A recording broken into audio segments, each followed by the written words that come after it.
bara núna. En kæru félagar, þegar ég stóð hér á þessum sama stað þann 29. september fyrir 4 árum var ég auðmjúk og þakklát. Þakklát fyrir skemmtilega og drengilega kosningabaráttu, en einnig þakklát fyrir góða og afgerandi kosningu. Ég var kannski líka eilítið hrærð yfir þeim stuðningi sem ég þarna hafði fengið. Það er ekki sjálfsagt að hljóta kosningu í embætti og maður á ávallt að líta á það sem ákveðin forréttindi ef maður er valinn til forystu af sínu fólki. Ég hef í þessi 4 ár litið á það sem einstök forréttindi að hafa verið valinn sem formaður Sambands íslenskra sveitarfélaga. Árið 2018 kusu sveitarstjórnarmenn í fyrsta sinn konu sem formann stjórnar sambandsins. En það var líka í fyrsta sinn sem sveitarstjórnarmenn gátu kosið konu. Glerþökin eru flest hver að hverfa, eitt af öðru, og það þykir vart fréttaefni lengur ef að konun á vegtyllum sem áður hafi verið í höndum karla. Sem betur fer og eðlilega verð ég að segja. En undangengin 4 ár hafa markast af óvissutímum, fordæmalausum tímum þar sem við vorum öll að fikra okkur áfram á vegferð sem enginn hafði áður gengið. Heimsfaraldur COVID-19 brast á að fullum þunga snemma árs 2020. Við tók langur tími þar sem sveitarfélögin öll, samfélagið allt, heimsbyggðin öll, þurfti að bregðast við áður óþekktum áskorunum. Ótti, veikindi, andlát, skert þjónusta, grímunotkun, spritt og ekki síst fjarvinna setti mark sitt á næstu 2 árin. Fáir höfðu búist við slíku, en þarna sýndu sveitarstjórnarmenn og starfsmenn sveitarfélaga hversu megnuðir þeir eru og ekki síður hversu vel var brugðist við þeim aðstæðum sem þarna sköpuðust. Það er nefnilega svo óskaplega mikilvægt að við munum eftir til hvers við erum, sveitarfélagi. Við erum eingöngu til fyrir fólkið í landinu, fyrir íbúana sem við að veita eins góða þjónustu sem nokkur er kostur. Í COVID kom vel í ljós viljinn til góðra verka, viljinn til að halda hjólum samfélagsins gangandi. Fyrir það vil ég þakka. Þakka ykkur sveitarstjórnarmönnum, en einnig vil ég þakka starfsmönnum sambandsins sem stóðu vaktina allan tíman og héldu vel utan þræði allrar þeirra þjónustu sem sveitarfélögin veita. Ég vissum ég tala fyrir hönd okkar allra þegar ég þakka það góða utanumhald og þá þjónustu sem við fengum á skrifstofu sambandsins. Hér langar mig að staldra aðeins við og biðja ykkur að klappa duglega fyrir framkvæmdastjóra og starfsmönnum sambandsins, okkar besta fólki.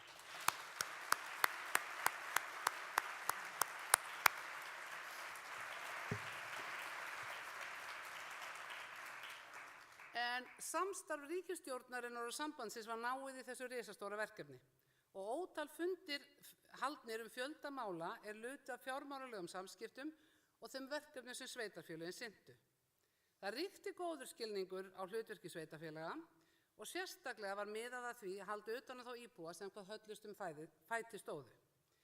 Við náðum ágætum árangur á ýmsum sviðum og fengum fjármuni til ýmissa brýnna verkefna sem sköpuðust vegna áhrifa COVID.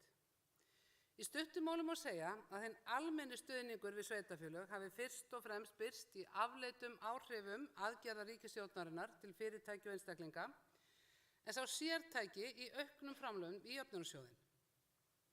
Aðalatriðið var þó að ríkisstjórnin lýsti því yfir að hún myndi áfram fylgjast með þróun í fjármálum sveitarfélaga í góðri samvinnu við þau og það sem er mikilvægast, hún lofaði að standa með sveitarfélögum eins og frekast er unnt svo starfsemi þeirra myndi ekki raskast of. Svo getum við öll haft okkar skoðanir á því hversu vel tókst til í því sambandi. En þegar rætt sértæk verkefni er nærtækt að minna á sérstaka styrki til íþrótt- og tómstundariðkunar ungmenna, styrki til heilsueflingar eldra fólks og í kjölfar vinnu starfshóps mat á stöðu einstakra sveitarfélaga í kjölfar COVID fengu styrki til þeirra sveitarfélaga sem stóðu hvað höllustum fæti. Í samstarfi ríkis og sveitarfélaga var líka unnið frumvarp sem létti rekstrarumhverfi sveitarfélaga en þar bar hæst að víkja frá skulda- og jafnvægisreglu sveitarstjórnarlaga til ársins 2025. Og í miðju þessu fári öllu var ötullega unnið að eflingu sveitarstjórnarstigsins. Sú vinna tók langan tíma og fólst í ítarlegu samráði við sveitarstjórnarmenn út allt land og ýmsa hagaðila aðra. Afrakstur þeirrar vinnu var þingsályktunartillaga eflingu sveitarstjórnarstigsins sem samþykkt var á Alþingi.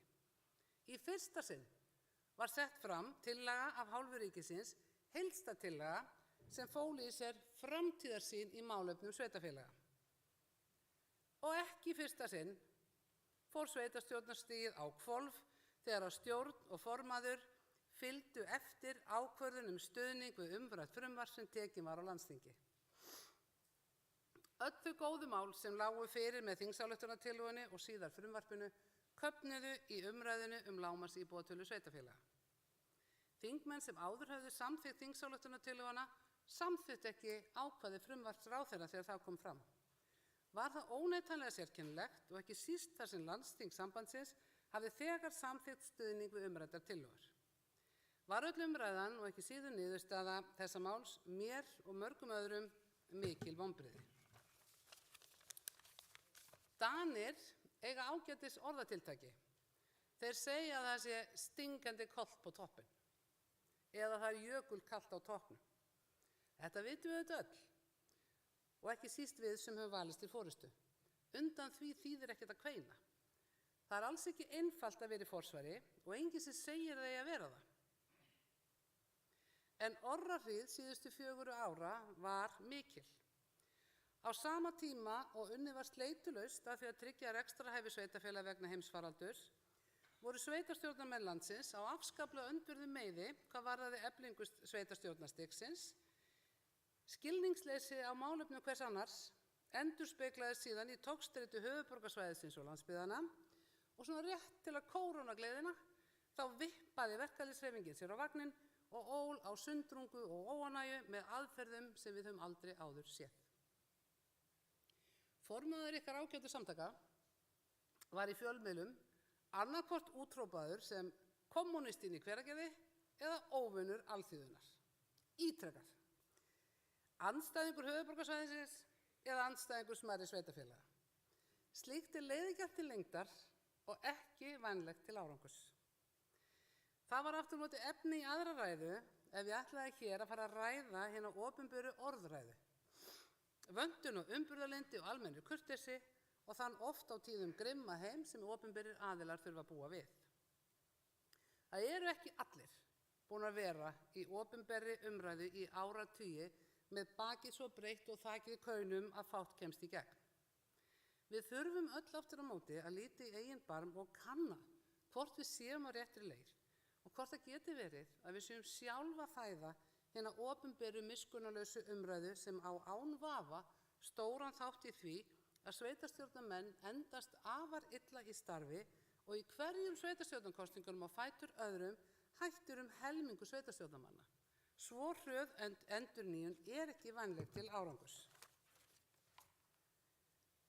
Einhver getur núna sagt að mér og minni stjórn hafi mistekist leiðangurinn. Mistekist að búa til einingu meðal sveitarstjórnarmanna, mistekist að efla sveitarstjórnarstigið.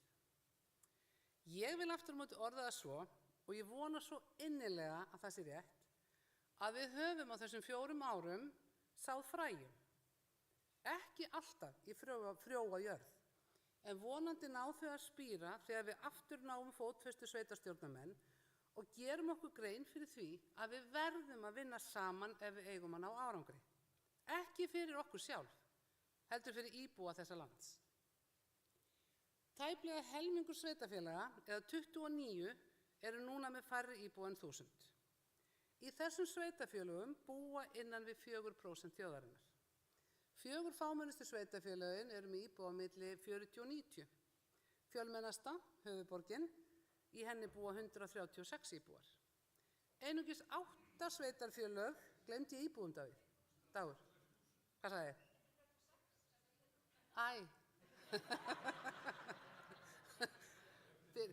Ég gleymdi það. Ég var bara að vona að myndi auka skilningurinn á aðstæðum hérna smærri. 136.000 íbúar. Einungis 8 sveitarfélög eru með fleiri en 10.000 íbúa. 84% íbúa Íslands búa á milli Hvítánna og tveggja á suðvesturhorni landsins. Það er algjörlega augljóst að okkur hefur einhvers staðar fatast flugið með tilliti til byggðastefnu og meira jafnvægis í búsetuþróun í landinu. Þessi þróun mun bara halda áfram ef ekki verður gripið til róttækra aðgerða.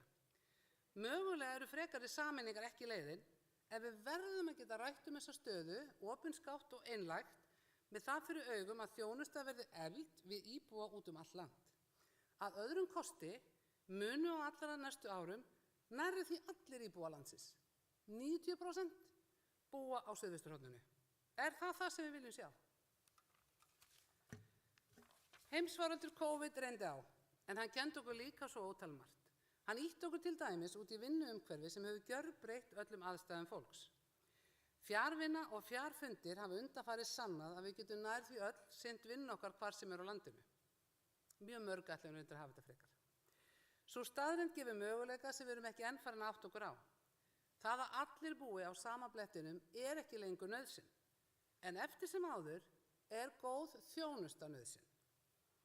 Þar þurfum við sveitarstjórnarmenn að halda vöku okkar og muna að öll þjónustan þarf ekki að vera á höfuðborgarsvæðinu. Handstýrð byggðastefna er nauðsynleg og það er mikilvægt að stór skref verði stigin í fjölgun opinberra starfa og uppbyggingu atvinnulífs á landsbyggðunum á næstu árum. Verkefni sambandsins og okkar sveitarstjórnarmanna mun á næstunni verða fólgin í verkefnum tengdum heimsmarkmiðunum, loftslagsmálum, sorpi, úrgangsmálum. Lag og regluverk þessara mál er sífellt að verða flóknara og aldrei hefur verið mikilvægara en einmitt nú að eiga góðan málsvara í formi starfsmanna sambandsins. Þessi mál eru flókin og nær því útilokað að sveitarfélögin geti hvert sig sinnt þessum mikilvægum málaflokkum án þess að vera í víðtæku samstarfi verkefnin. Annað risavaxið verkefni er stafræn umbreyting sem svo sannarlega er það sem koma skal. Mörg og smá sveitarfélög geta aldrei náð fótfestu í hinu stafræna heimi öðruvísi en með samvinnu. Minn draumur var að okkar smáa og fámenna samfélag myndi ganga sem einn maður í átt að stafrænu Íslandi. Að við myndum ná að nýta fjármuni skynsamlega og í sameiningu vinna þau verkefni sem nauðsynleg eru til að ná árangur á því sviði. Því miður fór það svo að Reykjavíkurborg setur gríðarlega fjármuni í stafræna þróun. Ríkissjóður einnig og Samband íslenskra sveitarfélaga líka. Ekki var vilji til að fara sameinuð í þessa vegferð. Hugsið ykkur hvernig við gætum þróað hið stafræna Ísland ef við myndum öll sameina kraft okkar og fjármuni í þetta verkefni. Slíkt er öllum til heilla og ég vona að það verða veruleika. Eitt af þeim málum sem setti heldur neikvæðan svip á kjörtímabilið var ósætt hlutverk og tilgang jöfnunarsjóðs. Reykjavíkurborg setti fram kröfur á hendur íslenska ríkinu að borgin fengi verulega fjárhæðir úr jöfnunarsjóði sem síðan var fylgt eftir með málsókn, reyndar með heldur hófstilltari kröfugerð. Þetta mál hefur verið rætt í stjórn sambandsins og það gerðar bókanir þar sem stjórnin leggst alfarið gegn því að jöfnunarsjóður sveitarfélaga verði fyrir fjárhagslegum skaða vegna þessa máls. Óvissa niðurstöðu þessa og áhrif á framlög til sveitarfélaga er enn til staðar. En ég hef komið þeirri afstöðu skýrt á framfæri við málsaðila að heppilegast væri að þessi málsókn yrði einfaldlega látin falla niður. Og við frekar einbytta okkur að því að ljúka endurskoðun á jöfnunarsjóðskerfinu. Úr þeirri vinnu gætu komið áherslur ákveðna breytingar sem að mínu áliti gætu gagnast borginni og öðrum sveitarfélögum þar sem félagslega byrðar til dæmis eru hlutfallslega miklar. Allt kjörtímabilið hef ég átt fjölmarga, reglulega og góða fundi með flestum ráðherrum ríkisstjórnarinnar auk þess að sitja í þjóðhagsráði. Alls staðar höfum við rætt mikilvægi þess að tekjustofnar sveitarfélaga verði auknir svo sveitarfélögin geti sinnt þeirri þjónustu sem þau lögum samkvæmt eiga að veita. Það var ákveðið skref í rétta átt þegar skipuð var svokölluð tekjustofnanefnd með þátttöku ríkis og sveitarfélaga sem nú hefur verið starfandi í 1,5 ár. Eitt meginverkefni nefndarinnar var skilgreint þannig að hún átti að leita lausna til að auka fjárhagslega sjálfbærni sveitarfélaga þannig að þjónusta yrði sem best tryggð. Nú liggja fyrir drög að lokaskýrslu nefndarinnar. og enn hafa ekki sést tillögur frá ríkinu á úrbótum. Í drögunum skilar ríkið auðu. Einu tillögurnar sem eru í skýrslunni eru frá fulltrúum sambandsins. Þær eru vel rökstuddar, fjölbreyttar og nákvæmlega útfærðar. Hluti þeirra fjallar að sjálfsögðu að ríkið auki fjárframlög til þjónustu við fatlað fólk meira en 10 milljarða. Öll greining vegna þessa liggur fyrir og nú verður ríkisstjórnin og Alþingi að taka á málinu. Auknar skyldur og kröfur bætta þjónustu í málefni fatlaðs fólks hefur verið lögfestar og ríkið verður að taka afleiðingum þess og axla ábyrgð. Hallinn á þessum málaflokki er ein aðalskýring þess að fjárhagsstaða sveitarfélaga hefur veikst gríðarlega undanfarin ár. Þó embættismenn ríkisins í tekjustofnarnefndinni skili auðu, þá er það ekki í boði af hálfu ríkisstjórnarinnar og Alþingis. Það verður að styrkja tekjugrunn sveitarfélaga og tryggja þannig rekstrarhæfni sveitarstjórnarstigsins og tryggja þjónustu, mikilvæga nærþjónustu við íbúa landsins. Það er ekki í boði að skila auðu enn eina ferðina. Við héldum stjórnarfund í hádeginu hérna fyrir norðan og fjölluðum þessar tillögur og þessi drög að loka niðurstöðu og þar samþykkti stjórnin að við myndum óska eftir fundi með 4 ef ekki 5 ráðherrum ríkisstjórnarinnar til að ræða það hvernig við getum þokað þessum málum betur áfram. Ríki og sveitarfélög veita nefnilega sameiginlega opinbera þjónustu. Hana verður að fjármagna á sanngjarnan hátt, sífelldum deilum milli aðila kostnaðarábyrgð og fjármögnun verður að linna. Við erum ekki andstæðingar, við erum samherjar og berum sameiginlega ábyrgð. Ef staðreyndir sýna okkur að sveitarfélögin þurfi sterkari tekjugrunn, þá verður að styrkja þann grunn. Ríkið hefur skattlagningarvaldið og þá er á þeirra ábyrgð að færa tekjur til sveitarfélaga. Við skulum ekki leyfa þeirri staðreynd að gleymast. En nú erum við búin að fara mjög dramatískt yfir fortíðina. En þegar ég horfi við þennan sal hér og sé ykkur öll, þá efast ég ekki að það er bjart framundan á sveitarstjórnarstiginu. Kraftmikill hópur er kominn til starfa, tilbúinn til góðra verka sem er það mikilvægasta af öllu.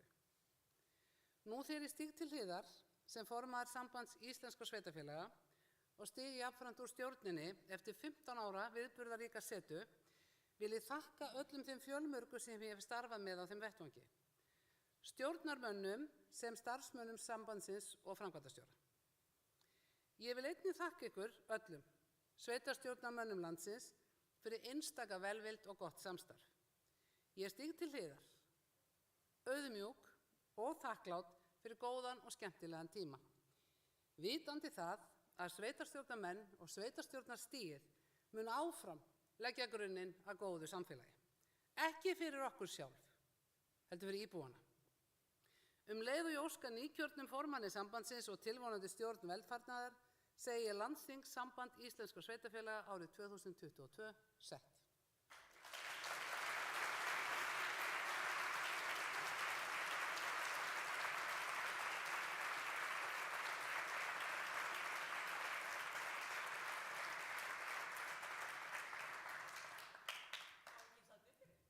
Jú,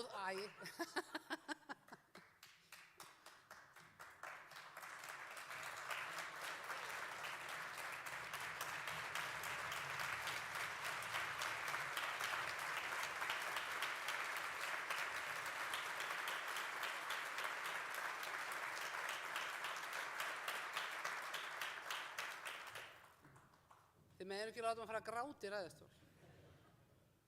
En takk ekki kærlega fyrir. En nú eru hér aðeins formlegheit í upphafi. Við þurfum að hafa hér einhverja sem stjórna þessu þingi okkar og ég vil leggja til að þingforsetar verði Heimir Örn Árnason, forseti bæjarstjórnar á Akureyri og Unnur Valborg Hilmarsdóttir, sveitarstjóri Húnaþings vestra. Og ég býð þau velkomin til starfa og ég legg til að klappa fyrir þeim.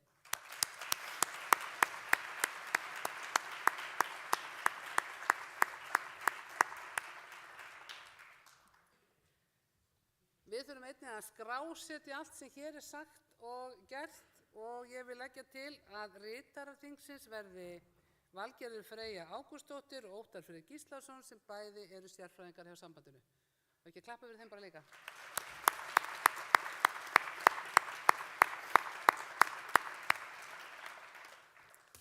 Svo ekkert annað að segja og gera heldur en hlakka til næstu daga hér á Akureyri. Þeir eru alltaf góðir. Takk.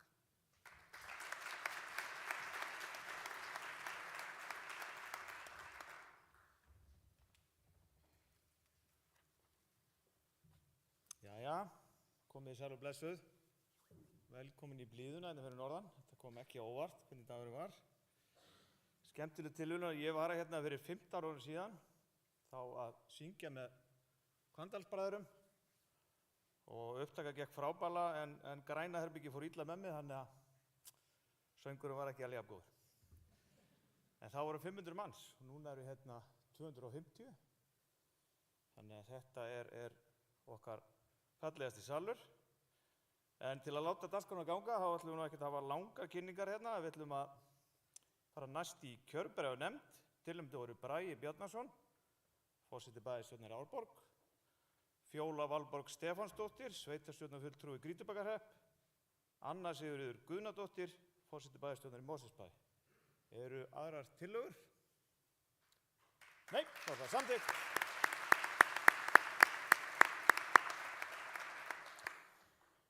Því næst er það Sigurður Ingi Jóhannesson, ráðherra sveitarstjórnarmála með upptöku og þið þurfum ekki að klappa við honum, hann er ekki á staðnum, hann kemur hér á skjáinn.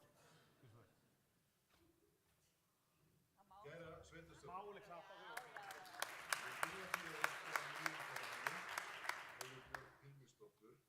Til hamingju með kjörið. Það er mikið ábyrgðarstarf sem þú átt fyrir höndum og ég hlakka til að vinna með nýjum formanni að eflingu sveitarstjórnarstigsins á næstu árum.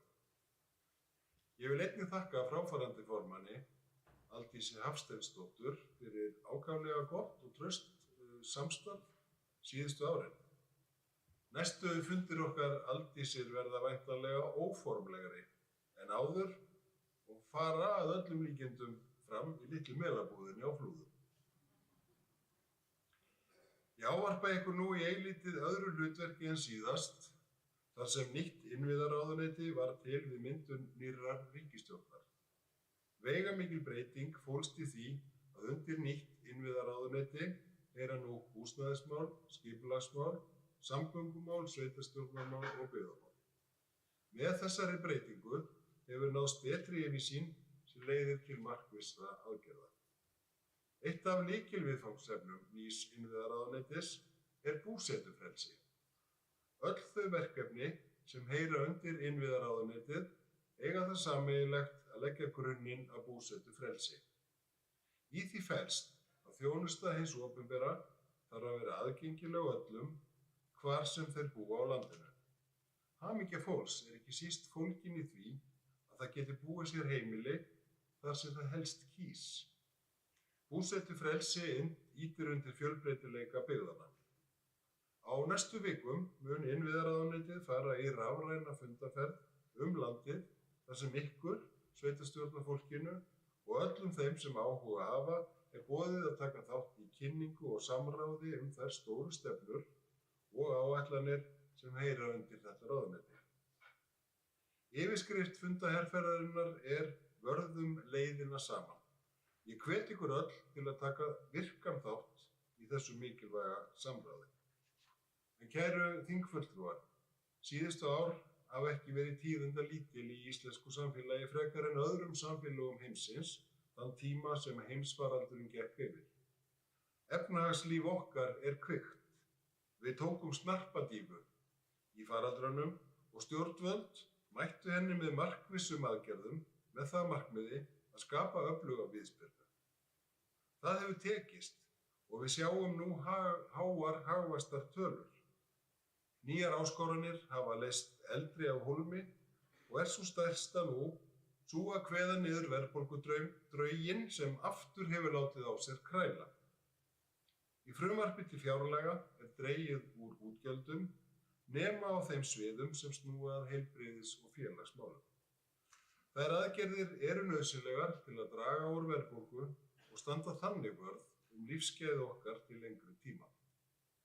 Það verkefni sem flestir eru sammála að sé það mikilvægasta að koma jafnvægi á húsnæðismarkaðinn til framtíðar. Stór skref hafa nú þegar verið stigin til að auka verulega uppbyggingu húsnæðis. Fyrir hálfum mánuði kynnti ég ásamt Sambandi íslenskra sveitarfélaga og HMS næstu skref sem miða að því að á næstu 5 árum verði byggðar 20.000 íbúðir og samtals 35.000 á næstu 10 árum. Sá samhljómur sem hefur náðst í samstarfi ríkis og sveitarfélaga mikilvægur og þýðir í raun að fyrir stendur þjóðarátak í uppbyggingu húsnæðis. Markmiðið að 30% nýrra íbúða verði hagkvæmar íbúðir á viðráðanlegu verði og 5% þar til viðbótar verði félagsleg húsnæðisúrræði. Ríkið mun koma með fjármuni í húsnæðisstuðning til að sameiginlegum markmiði verði náð. Sú yfirsýn sem náðst hefur með nýju innviðaráðuneyti felur í sér miklar breytingar. Það að innan sama ráðuneytis séu húsnæðis- og skipulagsmál, sveitarstjórnar, byggða- og samgöngumál gerir okkur kleift að samhæfa betur alla þá þætti sem snúa að uppbyggingu húsnæðis.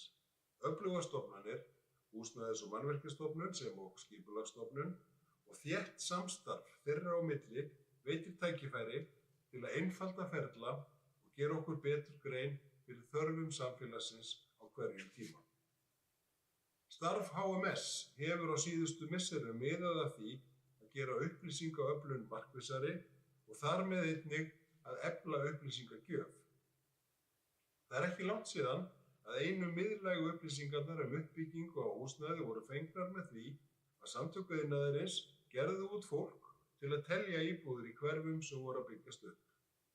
Samræmdar og rafrænar húsnæðisáætlanir í dag gera okkur mögulegt og gera okkur betur grein fyrir stöðunni í dag og að samkeyrsla við mannfjöldaspár veitir okkur nauðsynlega sýn á hvernig uppbyggingu sé best háttað.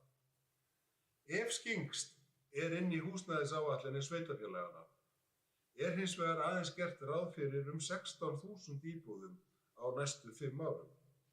Þar vantar því 4.000 íbúðir miðað við nýja mannfjöldaspá. Það því mikilvægt að tryggja aukið framboð íbúða. Þar lóðaframboð lykilþáttur og hvílir það á sveitarfélagunum að útvega byggingarhæfar lóðir í samræmi við þörf. Fjármál sveitarfélaganna mikilvægt umræðuefni. Á meðan heimsfaraldur geisaði greip ríkið til aðgerða sem léttu undir með sveitarfélagunum, bæði með auknum stuðningi við jöfnunarsjóð sveitarfélaga, en mikilvægasta aðgerðin var kannski hlutabótaleiðin sem tryggði sveitarfélagunum útsvarsgreiðslur. Í umræðum á þeim tíma voru háværar raddir sem bentu á að hin Norðurlöndin og stuðning þeirra við sveitarfélagið. Þær háværu raddir tóku ekki með í reikningin að aðstæður sveitarfélaga á Íslandi að mörgu leyti ólíkar því sem gengur og gerist á öðrum Norðurlöndum. Hér eru sveitarfélögin sjálfstæðari. Hér hafa sveitarfélögin sjálfstæða tekjustofna en eru ekki upp á ríkið komin á sama hátt eins og því háttað á Norðurlöndum. Þessu fylgir aukið sjálfstæði en leið aukin ábyrgð hjá sveitarfélögum. Ég hugsa að fáir vilji taka upp það kerfi sem við lýði á hinum Norðurlöndum. En það eitt af því sem þið getið rætt þessu þingi. Auðvitað eru ýmis álitaefni þegar að kemur að skiptingu tekjustofna ríkis og sveitarfélaga og það sama gildir verkaskiptingu. Við höfum á síðustu árum unnið að því að kortleggja grásvæði, sérstaklega varða félagsleg málefni og málefni aldraðra. Eftir síðasta sambandsþing var sett af stað vinna sérstakrar tekjustofnanefndar sem hefur mörgu leyti gengið vel, þótt ekki hafi náðst fullkominn samhljómur niðurstöðuna. Nefndinni var falið að skoða og leggja mat á hvort hægt væri að styrkja núverandi tekjustofna sveitarfélaga. Tekjustofnar sveitarfélaga á Íslandi eins og þið þekkið útsvar, fasteignaskattar, þjónustutekjur og framlög úr jöfnunarsjóði sveitarfélaga. Eiga þessir stofnar það sameiginlegt að vera mjög stöðugir í samanburði við aðra stóra tekjustofna hins opinbera á borð við fjármagnstekjur og virðisaukaskatt. Skýrslan mun ekki innihalda beinar tillögur af hálfu nefndarinnar breytingar, en hins vegar eru settar fram margvíslegar ábendingar sem ættu að nýtast við frekari stefnumótun og ákvarðanatöku í fjárhagslegum samskiptum ríkis og sveitarfélaga. Standi vilji til þess að auka tekjur eða breyta skiptingu tekna milli ríkis og sveitarfélaga má vel ná þeim markmiðum innan núverandi kerfis eða með hverju því kerfi sem komið verður á og uppfyllir þörf sveitarfélagana stöðuga og fyrirsjáanlega tekjustofna. Settar eru fram ábendingar valkosti í því sambandi. Hvað varðar jöfnunarsjóð sveitarfélaga, þá kynnir nefndin nýtt líkan til sögunnar sem gæti tekið við af núverandi fyrirkomulagi á útgjaldajöfnunarframlögum, tekjujöfnunarframlögum, fasteignaskattsframlögum og framlögum vegna yfirfærslu grunnskólans. Líkanið mun einfalda aðferðafræði við úthlutun framlaga úr sjóðnum, stuðla að meira gagnsæi, auka gæði úthlutunar og tryggja að sambærileg sveitarfélög að stærð og samsetningu fengju svipaða útkomu í útgjaldamælingu. Mögulegt er að mínu mati að innleiða þetta kerfi í áföngum á yfirstandandi kjörtímabili sveitarstjórna sem lýkur árið 2026. Staða sveitarfélagana hefur versnað á síðustu árum. Árið 2019 voru 12 sveitarfélög undir lágmarksviðmiði eftirlitsnefndar með fjármálum sveitarfélaga. Árið 2020 voru þau orðin 22 og í fyrra árið 2021 voru sveitarfélögin 30. Ástæður fjárhagsvanda þessara 30 sveitarfélaga má kannski greina í þrennt. Fyrsta lagi rekstrarvandi, öðru lagi skuldavandi og í þriðja lagi ýmsar ástæður á borð við fábreytt atvinnulíf, fámenni og neikvæða íbúaþróun sem leiða oft til erfiðleika. Það er ljóst að málefni fatlaðs fólks hafa reynst sveitarfélögunum mun kostnaðarsamari en gert var ráð fyrir við yfirfærsluna. Halli sveitarfélagana vegna reksturs málaflokksins nam árið 2020 hartnær 9 milljörðum króna. Það er að mínu mati nauðsynlegt að skoða þessi mál sérstaklega og nú vinnur starfshópur félags- og vinnumarkaðsráðherra að mótun tillagna varðandi kostnaðarskiptingu og mun skila þeim seinna í haust fyrir vetrarbyrjun.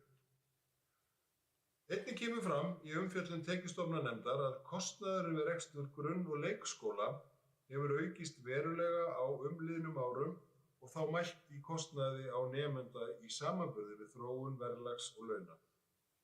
Sveitarfélögin hafa í raun staðið sig mjög vel í stuðningi við barnafjölskyldur sem sést best á því að í upphafi aldar námu leikskólagjöld sem foreldrar greiddu og yfir fjórðungi af rekstrarkostnaði skólanna en eru nú aðeins tæp 10%. En leið verulegur tekjumissir fyrir sveitarfélögin. Skortur á húsnæði hefur óhjákvæmilega leitt til hærra verðs og þar með hærra fasteignamats. Og eins og þið þekki vel, þá miðast fasteignaskattar við fasteignamat. Sveitarfélögin hafa lagt mikla áherslu á að varðveita það kerfi sem nú er við lýði, enda eru mikilvægan skattstofn að ræða.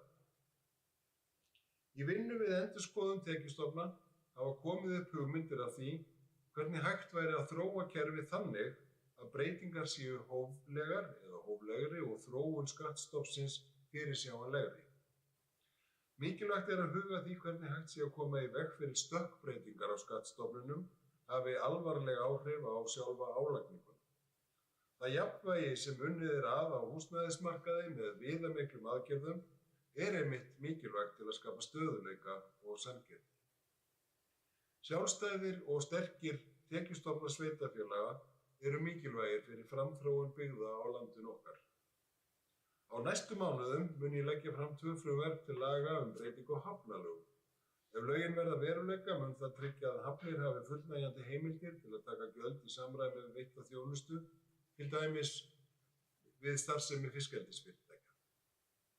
Annar tekjustofn sem mikið hefur verið rætt í gegnum tíðina er gistináttagjald. Ferðaþjónustan er ein mikilvægasta stoð Íslands efnahags.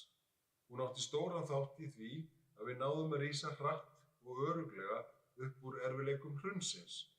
Og ferðaþjónustan hefur núna á síðustu mánuðum sýnt afl sitt aftur og á ný og lagt mikið af mörkum inn í byggðirnar, inn í þjóðarbúið eftir erfið og mögur ár heimsfaraldursins.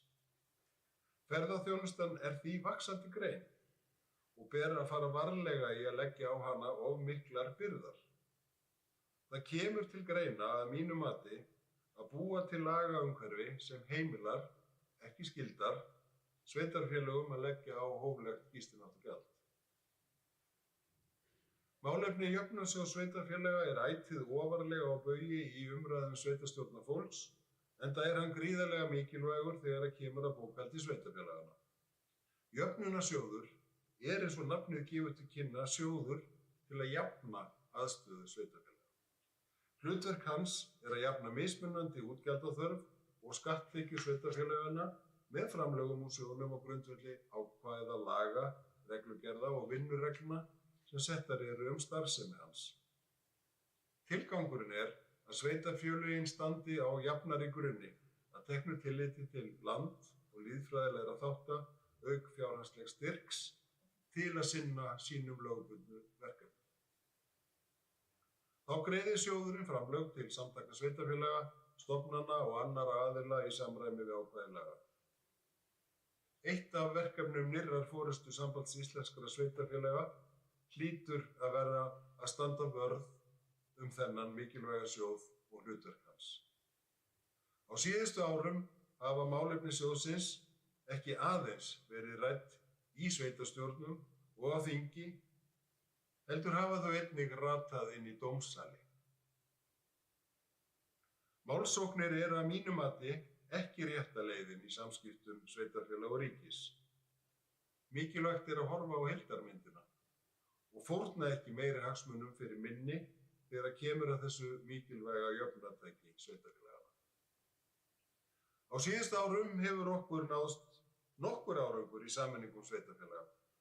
Sá stuðningur sem stendur til boða er mikilvægur til þess að efla sveitarstjórnarstigið og búa til stærri og öflugri stjórnsýslu einingar.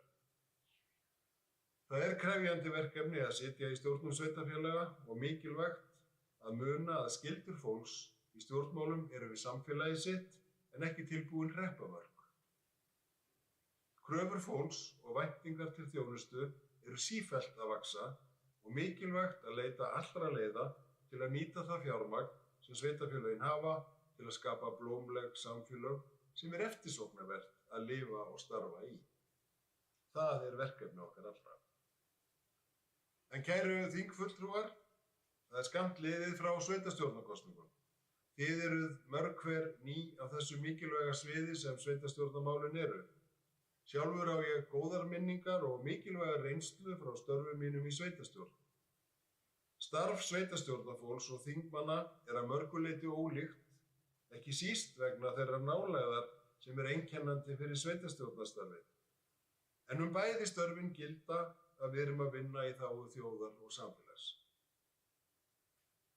Ég vil óska ykkur öllum, nýjum og gömlum, til hamingju með kjörið og óska ykkur velfarnaðar í störfum ykkar á þinginu.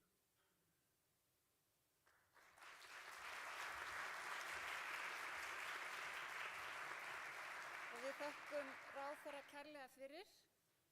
Hann er staddur í Kanada og biður fyrir kærar kveðjur til þingsins. Ég veit að það eru margir hér inni sem hefðu vilja gefa honum orð í eyra eða spyrja í kjölfar þessa erindis, en það verður að bíða betri tíma, annars er aðstofamaðurinn hans hérna, en hann tekur væntanlega við fyrirspurnum og athugasemdum. Verður það góðasti Tryggvi minn? Nú en svona áður en við höldum lengra þá eru nokkur praktísk atriði sem að okkur forsetum langar til að fara yfir. Í fyrsta lagi fengum við fyrirspurnir varðandi netmál. Það er hérna sérstakt net sem heitir Landsþing og lykilorðið inn á það er samband, punktur, allt með litlum stöfum. Svo er þetta típiska að hafa snjalltækin stillt á hljótt. Og það er líka bara ágætt að gefa sér þann tíma á svona samkomum bara að leggja þau til hliðar, þannig ég skora á ykkur að gera það. Það er líka vert að nefna að þinginu er streymt. Reyndar eru bara framsögumenn og þingforsetar í mynd hverju sinni. Ég veit að einhverjum þykir það leitt hér í þessum hópi en þannig er það nú bara. Við þingforsetar fengum skýrar leiðbeiningar að reyna að vera pínlítið skemmtileg. Hitt líka fengum við leiðbeiningar að halda tíma og þess vegna var Heimir fenginn í þetta hlutverk. Hann er gamall fótboltadómari og og hann verður með gulu og rauðu spjöldin fyrir þá sem hér koma upp og halda kynningar. Nú, það þarf ekki að hafa frekari orð þessi praktísku atriði. Næstur á mælendaskrá er framkvæmdastjóri Sambands íslenskra sveitarfélaga, okkar eigin Karl Björnsson. Ég ætla að bjóða þér að gjöra svo vel.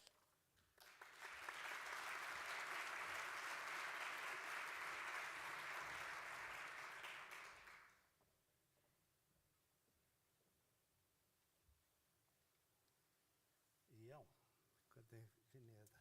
Við erum ekki að gegna skyldum okkar hérna sem forsetar.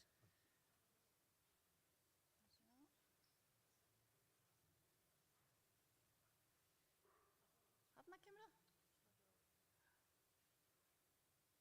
Svona. Gjör svo vel. Og svo getur þú fært annarkort með þessu eða Þingforsetar, ágæta sveitarstjórnarfólk. Það er alltaf gaman að koma hérna á landsþing á 4 ára fresti og horfa yfir hópinn og sjá hvað eru margir nýir. Ég sýni ykkur nú hlutfall á eftir hver endurnýjunin er og hefur verið síðust ár. En svona í upphafi að þá ætla ég að fjalla svona sambandið og helstu verkefni þess. Það er frjáls aðild að sambandinu og það eru 63 sveitarfélög aðilar af 64. Það er eitt sem sagði sig frá samstarfi í sambandinu í kjölfar svona þess sem að Aldís gat áðan þegar var verið að fjalla svona sameiningar sveitarfélaga. Og við erum sambandið sameiginlegu málsvari sveitarfélaga samkvæmt sveitarstjórnarlögum. Þannig að ríkinu ber að tala við sambandið sameiginleg hagsmunamál. Og við erum fjármögnuð af jöfnunarsjóði og sértekjum. Við erum svona frekar duglega að afla okkur sértekna varðandi ýmis verkefni en við líka rukkum sérstaklega fyrir þjónustu á sviði kjaramála. Og síðan mótur sambandið stefnuna og það gerist á þingum eins og hér í öllum stórum málum og varðandi verkaskiptingu og annað. Og við gætum náttúrulega hagsmuna sveitarfélaganna sérstaklega gagnvart ríki og Alþingi. Og svo hefur þetta þróast þannig að við fundum reglulega með ráðherrum, nokkrum ráðherrum sem að fjalla mál varða sveitarfélögin og höfum sem sagt tekið niður svona minnispunkta af þeim fundum og búið til verkefnalista og þetta er að verða mjög markvisst samstarf með ráðherrum og er að vanna góða. Við kvartum oft yfir samskiptum við ríkið en það er ekki hægt að kvarta yfir samskiptum við þessa fagráðherra sem við höfum þróað þetta samstarf með. Sambandið gerir samning á grundvelli laga opinber fjármál og það er svokölluð Jónsmessunefnd sem að þar leiðir það starf og það er svona samstarfsnefnd ríkis og sveitarfélaga þar sem að fyrir hönd sambandsins hafa setið formaður, framkvæmdastjóri og borgarstjóri eða formaður borgarráðs og síðan fulltrúar ríkisins, ráðuneytisstjórar og aðrir.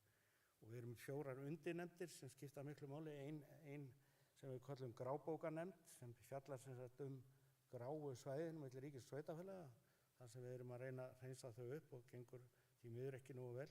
Við erum með kjaramálaráð sem er samstarf á því sviði og við erum með stafrænt ráð og svo erum við með samráðsnefnd opinber fjármál.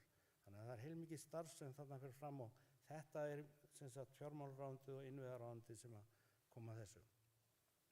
Svo erum við með mikla fræðslu, námskeið, ráðstefnur og útgáfur og svo framvegis og svo er það annað að það streyma alltaf inn beiðnir tilnefningar í nefndir og ráð og stjórnir og svona að jafnaði erum við með svona fulltrúa í svona 200 opinberum nefndum, ráðum og stjórnum í gangi. Og þetta er það sem verra er að flest af þessu er ólaunað og það getur bara verið töluverð vinna að fá sveitarstjórnarmenn til að samþykkja að fara í svona nefndir. Þess vegna hefur þetta þróast svolítið að það hefur verið náttúrulega margir bara starfsmenn sambandsins og starfsmenn sveitarfélaga sem eru á launum hvað sem er. En henni kjörnu fulltrúar, þeir eru að vinna kauplaust í þessu og því er algjörlega hafnað að hálfu ráðuneyta að borga fyrir þetta og við hefum kvartað við því. Nú, það er annað rosalega mikið átt í okkar starfsemi, það eru umsagnir sem eru skrifaðar lagafrumvarp og reglugerðardrög. Þar höldum við fram okkar hagsmunum og byggjum það á stefnumörkunum sem ég fjalla betur á eftir. Nú, svo erum við með kjarasamningsumboð 119 og 61 viðsemjenda og gerum rúmlega 60 kjarasamninga. Ef að við gerðum þetta ekki svona miðlægt, þá myndi til dæmis sveitarfélögin eins og Akureyri sennilega þurfa að gera 20 kjarasamninga og svo kolli að kolli og þið sjáið fjölda kjarasamningana sem þyrfti að gera og stéttarfélögin þyrftu að fara í kringum landið og gera samninga. Þannig að það er óbóðsleg hagkvæmni sem felst í að vera með þessa samvinnu. Nú, sambandið sjálft er svona skipurit sem að þessar glærur fara nú svona inn í gögn fundarins, þannig að þið getur kannski skoðað þetta betur, en það er náttúrulega landsþingið með 158 fulltrúa og svo er 11 stjórn og svo framkvæmdastjóri og svo höfum við 5 svið og við erum 32 sem vinnum hjá sambandinu á þessum 5 sviðum og svo erum við nokkrar undirnefndir sem eru svona fagnefndir sem að stjórnin skipar í og eru ráðgefandi fyrir stjórn og starfsmenn. Til dæmis þegar við erum óöruggum kannski hvernig við eigum að tækla einhverja umsögn, hvort einhverjum málum, að þá er mjög gott að leita í fagnefndina þar sem eru sérfræðingar, svona blanda af reynslumiklum embættismönnum og kjörnum fulltrúum og fáum þar svona stuðning.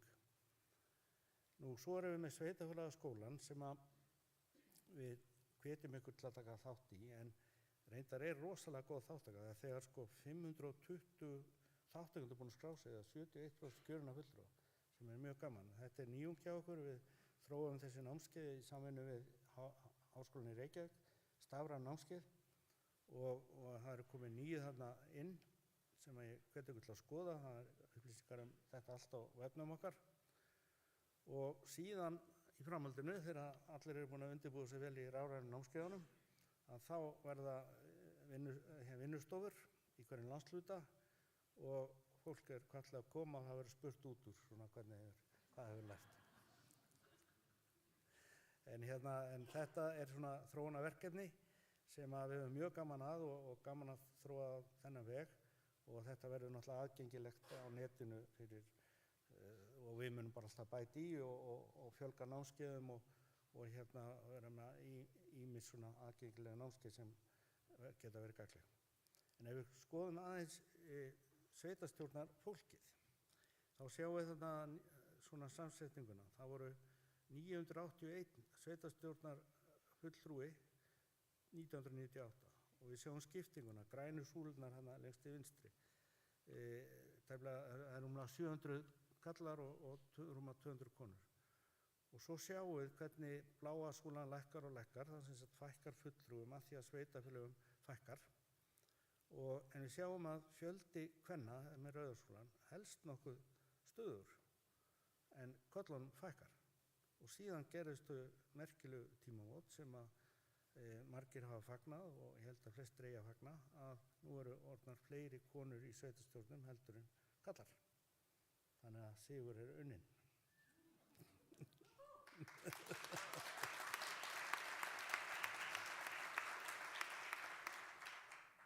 Já, með svona glærur hérna á landshlutafundum og þá komu svona hendur og klöppuðu þegar þessi glæra kom. Ég þorði ekki að hafa það núna, tók það út, en því sáðum klappið. En síðan sjáum við aðeins hérna fjölda sveitarfélaga, hvernig það hefur verið frá 1872, 172 og flest voru 1950, 229 og svo fækkar þeim hægt og bítandi, alls konar átöku gangi og ýmislegt og nú eru þau 64. Þannig að þetta svona smá kemur fyrir þá sem að vilja fækka sveitarfélögum að þá er þetta allan á réttri leið og tíma þátturinn sé ekki alveg ljós svona í framtíðinni. En þarna kemur líka fram endurnýjan hlutfallið í sveitarstjórnum og það fór hæst í 58% 2018 og var núna síðast 55%. Þannig að þetta er alveg rosalega endurnýjun og það eins og einhver orðaði það, sko, það tapast mikið svona stofnana minni við þetta. En auðvitað þarf alltaf að vera endurnýjun en það er kannski að svona huga að því að hvort þessi æskilst hún sé svona mikil, sko. En svo annað líka að menn ráða nú ekki kannski við þetta alveg, það eru kjósendur sem ráða og fólk nær ekki kosningu og hættir í sumum tilfellum og þannig að það er ekki alltaf sjálfvilju umbreyting í þessu, sko. Þannig að þetta er svona sambland af mörgu. Nú svo varðandi stefnumörkunina að hún er algjör sko biblía fyrir sambandið og við höfum unnið á þessum nótum frá 2002 og hún auðveldar okkur svo allt starf.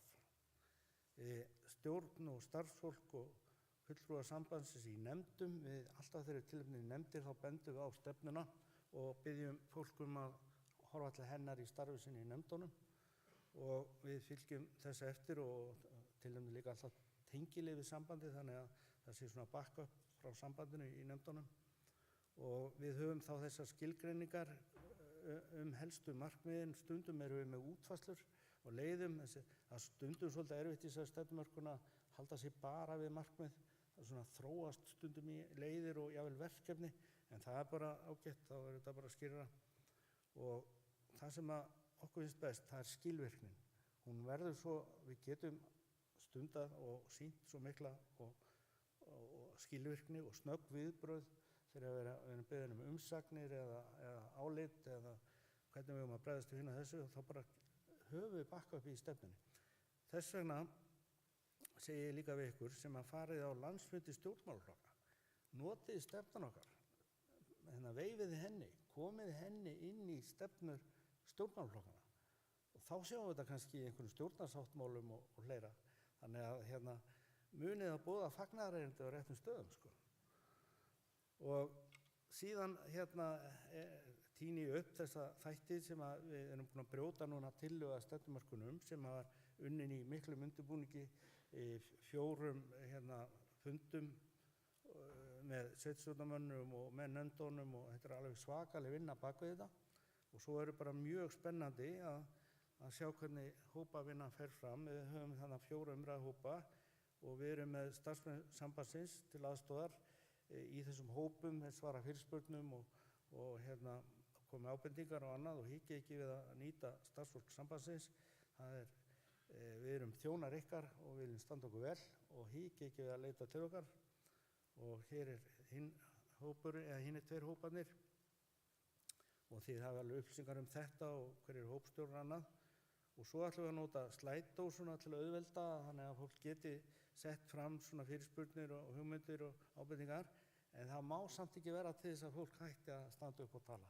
Þannig að við viljum að fólk tali og stundum þegar við höfum verið að fara í þessa stefnumótunarvinnu, við kallum þetta stefnumótunarvinnu og þannig að þetta endar í stefnumörkun, að þá finnst stundum vera allt og lítið efni fyrir heila málstofu en þegar á reynir að þá er tíminn allt og lítill því að það þarf ekki að koma nema ein skemmtileg hugmynd, þá kannski verður bara klukkutíma umræða hana, sko, ef að hópstjórar missa stjórnuna, sko. En þannig að sveitarstjórnarfólk kann að tala og vill tala og ég skora á ykkur að standa upp. Og síðan bara svo þið vitið það, nú er þetta alveg að vera búið að niðurstaðar umræða hópana verða teknar saman, það verða ritarar sem sagt og hópstjórar mun svo kynna niðurstöðurnar. Þetta verður á samræmdu formi síðasta daginn og síðan fer þetta inn í áframhaldandi vinnslu hjá sambandinu, okkur starfsmönnunum og við matreiðum þetta fyrir stjórn og markmiðið er að klára stefnuna ef mögulegt er endanlega í nóvember, á nóvemberfundi, þannig að við getum farið að vinna á grundvelli hennar hratt og örugglega. En auðvitað höfum við ákveðna stefnu sem er í gangi og við vitum svona hvar línurnar liggja, en það er alveg óbóðslega mikið að klára þessa stefnu sem finnst. Og svo svona í lokin að þarna eru starfsmenn okkar sem að munu vera ykkur innan handar ef eitthvað kemur upp á, sjá skráningu og annað og redda bara öllu hinnu sem að þarf að redda. Og ég bara segi gangi ykkur vel.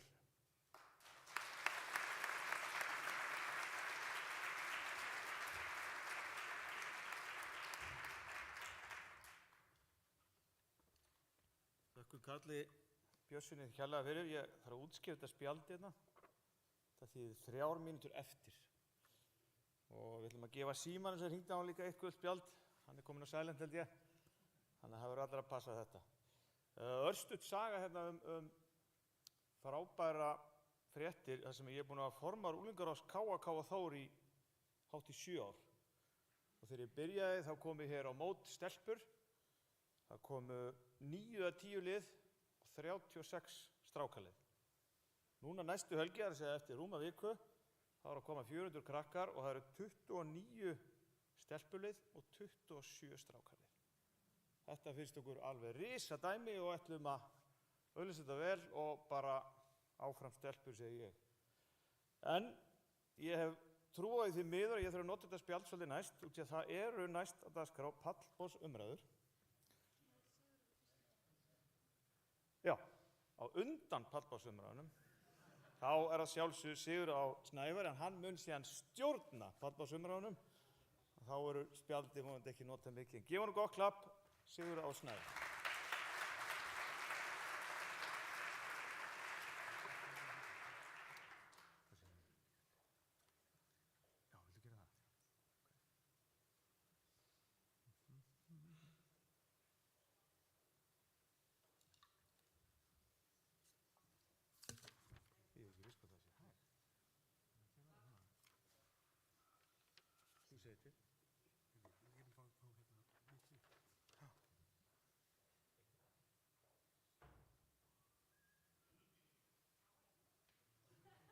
Þú vilt vera hér? Gjör svo vel.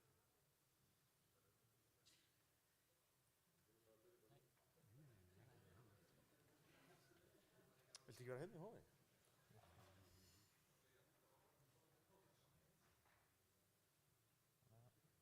Hérna er það, já. Góður.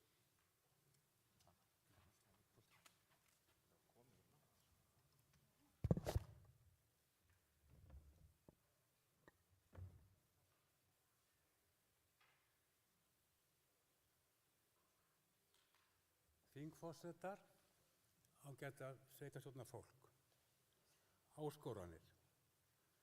Það verða miklar áskoranir sem að sveitarstjórnarfólk þarf að takast á við á næsta kjörtímabili og næstu kjörtímabilum þess vegna.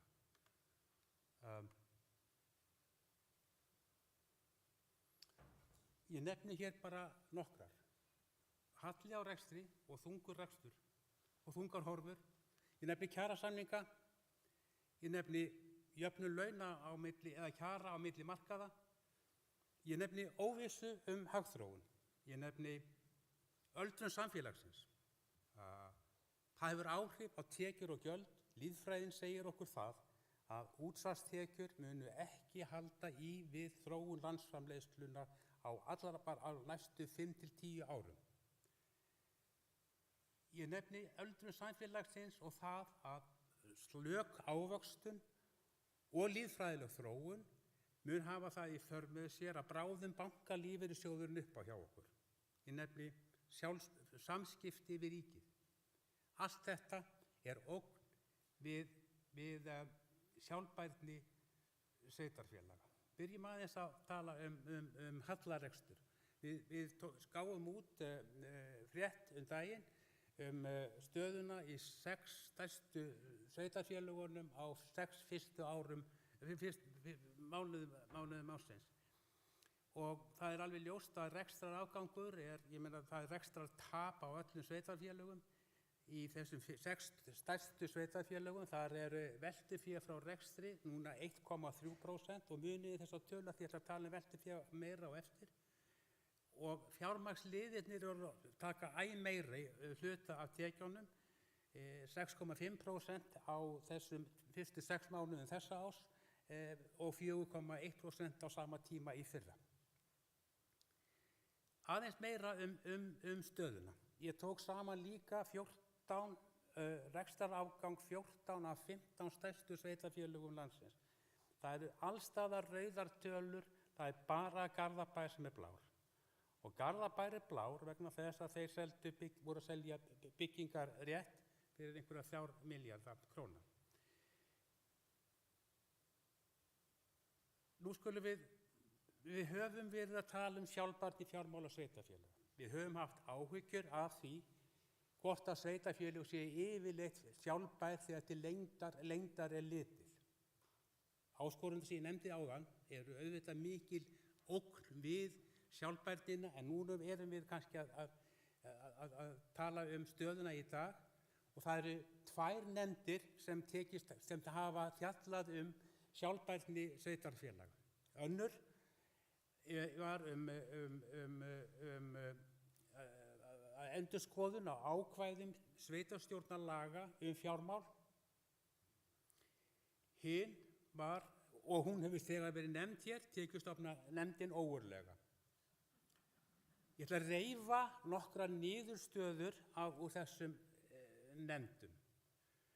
Og það er bara frá því að segja í raun og veru, og það er áhyggjuefni finnst mér, að það náðist ekki samstæða milli ríkis og sveitarfélaga í þessum 2 mjög mikilvægu nefndum.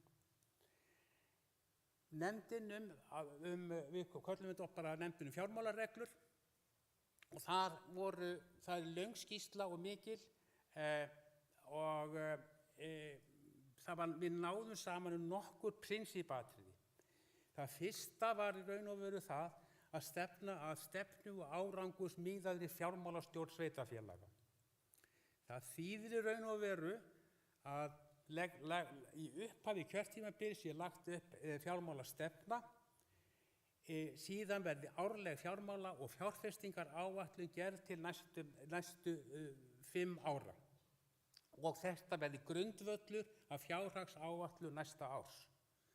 Það var líka samkomulag það að jafnvægisreglan tæki ekki bara til samstæðunar heldur einnig til A-hluta.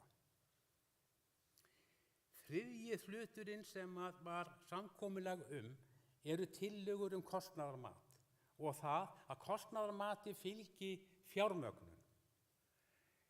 Ágreiningi kostnaðarmat og fjármögnun milli ríkis og sveitarfélaga verði þá vísað til oddamanns, og áætlun kostnaðarmat fylgi jafnan áætlun fjármögnun.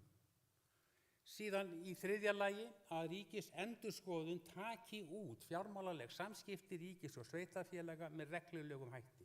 Útfærslur atriði eru ekki alveg eins hjá sveitarfélagsmegin og hjá ríkinu, en þetta er stóra línan, og ég held að ef við náum þessu fram þá verði allmikið unnið.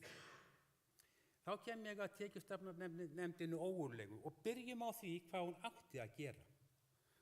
Þetta er að mínu mati alveg kjarnamál hér. Það heitir í erindisbréfinu að leita lausna til að auka fjárhagslega sjálfbærni sveitarfélaga þannig að þjónusta við íbúana verði sem best tryggð.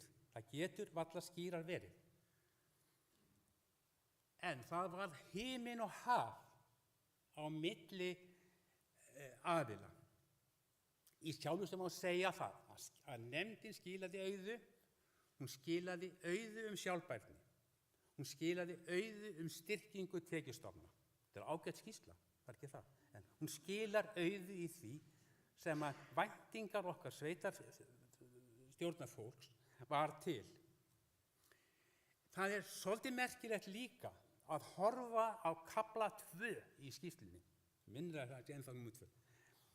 Það sem kemur svo skýrt fram sín fjármálaráðuneytis, og ég ætla bara að segja fjármálaráðuneytis, ég ætla ekki að segja ríkið hér, að auka verulega vægi beinna fjárframlaga frá ríkissjóði og jöfnunarframlög, að ríkið útdeili fjármunum til sveitarfélag í samræmi við verkefni þeirra, að sveitarfélög nýti, og síðan þetta að sveitarfélög nýti ekki tekjustofna og eigi að hækka gjaldskrár, ef þau gera það ekki þá þurfið þið ekki meiri pening. Og hitt sem skín í gegn er að það hefur verið óráðsía í rekstri málefna fatlaðs fólks. Þetta ég veit ekki hvort að þetta er sú sýn sem við viljum ákveða á morgun í stefnumörkunni. Við tókum okkur til og lögðum fram tillögur. Við skoðuðum sjálfbærni fjármálana og við sögðum sem svo og þar beittum við ýmsum ráðum að veltufé frá rekstri þurfi að vera það bil 9% af tekjum til þess að sveitarfélög geti staðið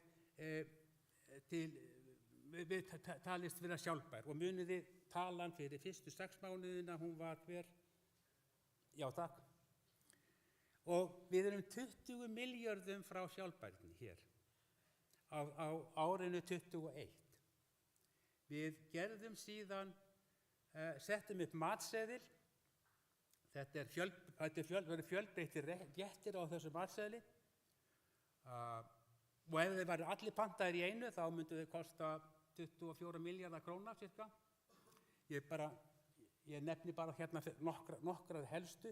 Það eru bæði tekjur og síðan minni útgjöld. Það er að segja að kvöðum verði létt af sveitarfélögum.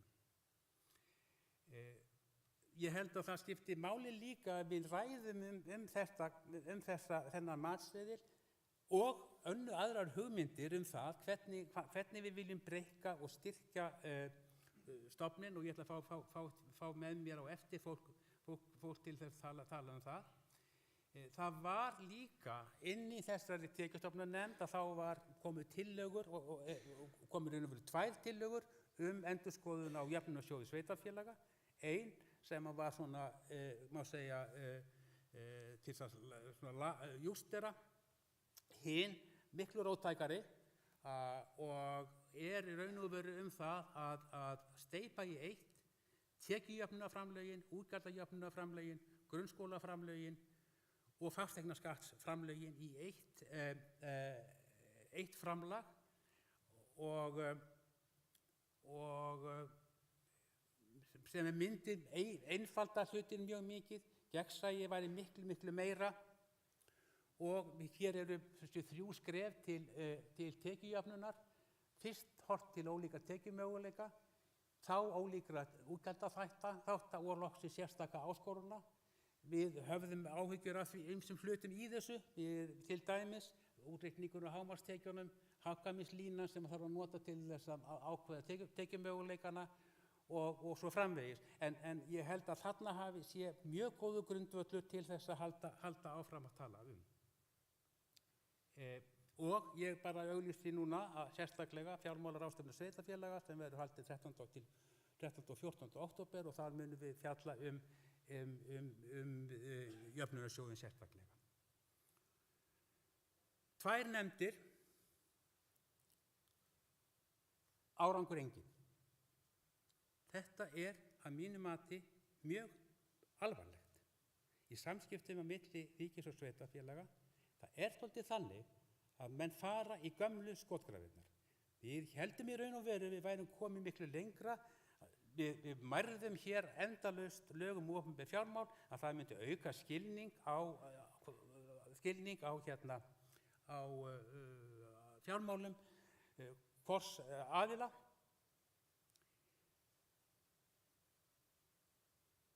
Mér langar að biðja Ástu, Ásthildi og Dag að koma hérna upp og ekki góðan tíma þessu? Já. Og við ætlum sem sagt að tala spurningar bara tekjustofnana og fjármál sveitarfélaga almennt. Ég tók hérna upp nokkra spurningar, ég ætla ekkert endilega að fara að bera þær upp, ég ætla ekkert að leika spjallþáttastjórnanda, en við erum að tala er þetta fjárhagslega sjálfbært, er sveitarfélögin fjárhagslega sjálfbært? Síðan spurði ég mig líka, þurfum við að líta í eigin barm? Þurfum við að taka til rekstri og hætta að væla og biðja ríkið að gera eitthvað? Þurfum við auknar heimildir til að hækkuna skatta? Til að hækka gjaldskrá? Draga úr þjónustu og skera niður? Er það sem blasir núna við? Og svo finnst mér líka skipta máli að við hugum vel að þessu. Hvernig byggjum við upp traust milli ríkis og sveitarfélaga í fjármálum og öðrum málum? En mér langar kannski að byrja á að spyrja í pallborðið. Við erum búin að tala að styrkja og breikka tekjustofnana. Við höfum reynt ýmislegt. Eru einhver ráð? Dagur, þú hugsið hérna, þú hlýtur að vera að koma með mjög gott plan í þessum efnum. Já, það er sannlega ráð. Það er stundum sagt þar sem er vilji, þar er vegur. Og ég verð að taka undir bæði það að ég hef í raun undanfarin misseri verið býsna bjartsýnn á því það að við varum að vinna að sameiginlegum lausnum og tillögugerð varðandi lykilþætti og það væri tiltölulega sameiginlegur útbreiddur skilningur á stöðunni og málinu. Þannig að ég tek líka undir það með þér að það er út af fyrir sig alvarlegt að það sé ekki komið botn í þetta. Þó held ég að við eigum ekki að útiloka að hann komi og ég held bara í grunninn að það hafi ekki verið ráðist í þessa vinnu nema vegna þess að það væri grundvallar vilji til þess að ráða bót. Nógur að fara bara aðeins eitt ár aftur í tíman, á síðustu fjármálaráðstefnu, þá var ég fenginn til þess að tala lærdóminn af COVID í samhengi fjármálana. Margt skemmtilegt við það, fyrsta lagi héldum að COVID væri búið, en fjórða bylgjan kom svo í janúar. En þá vorum við svolítið jákvæð og bjartsýn vegna þess að sveitafélögin eins og samfélagið að mörguleyti í heild stóð sér gríðarlega vel í því að takast á við þennan faraldur. Stóð sér gríðarlega vel í því að í raun allt starfið í gegnum COVID í skólum og velferð og svo framvegis gekk gríðarlega vel. Þannig að sumum brá þegar ég dró upp þá mynd að það væri dálítið merkilegt hvað það væri lítið talað það að við vorum kannski eitt fárra landa í Evrópu og nánast það eina sem fór ekki eftir ráðleggingum OECD og alþjóðastofnana í að það þyrfti að huga sérstaklega að standa með sveitarfélögum fjárhagslega í gegnum þetta. Og ég sagði að ef ekkert yrði aðgert að þá stæðum við frammi fyrir því að sveitarfélögin yrði í fjárhagslegri spennitreyju næstu 4 til 5 ár. Það var svolítið annar tónn en hvað við í mörgum erindum öðrum á fjármálaráðstefnunni, en ég held að engu sveitarstjórnarfólki sem núna að glíma við að koma saman fjárhagsáætlun og reyna að horfa til næstu 4 ára, blandist hugur það að þetta er nákvæmlega staðan sem við erum í. Við vorum ánægð með stuðningi við atvinnulífið, fyrirtækin og það að lóðsa þá sem að urðu fyrir höggi í gegnum þetta. Það er alveg rétt að það nýtti sveitarfélögum að hluta, en bara að hluta og þetta vissum við vegna greininga sem sumir voru að pota í og sveitarfélögin á höfuðborgarsvæðinu gerðu sem sagði að án aðgerða þá væri gatið 50 milljarðar. Það er að ganga nokkuð eftir því miður. Og það er dálítið magnað að í síðan greiningunum sem við erum að horfa núna og er hinn hlutin að þessu stóra máli að þá er það jafn stór fjárhagslegur áhættuþáttur hjá sveitarfélögunum þau verkefni sem ríkið hefur skilgreint sem skyldu sveitarfélaga án þess að fjármagna. Það eru aðrir 50 milljarðar og við erum að glíma við hvoru tveggja núna, þannig að nei, sveitarfélögin voru ekki fyllilega fjárhagslega sjálfstæð fyrir COVID út af þessum verkefnum.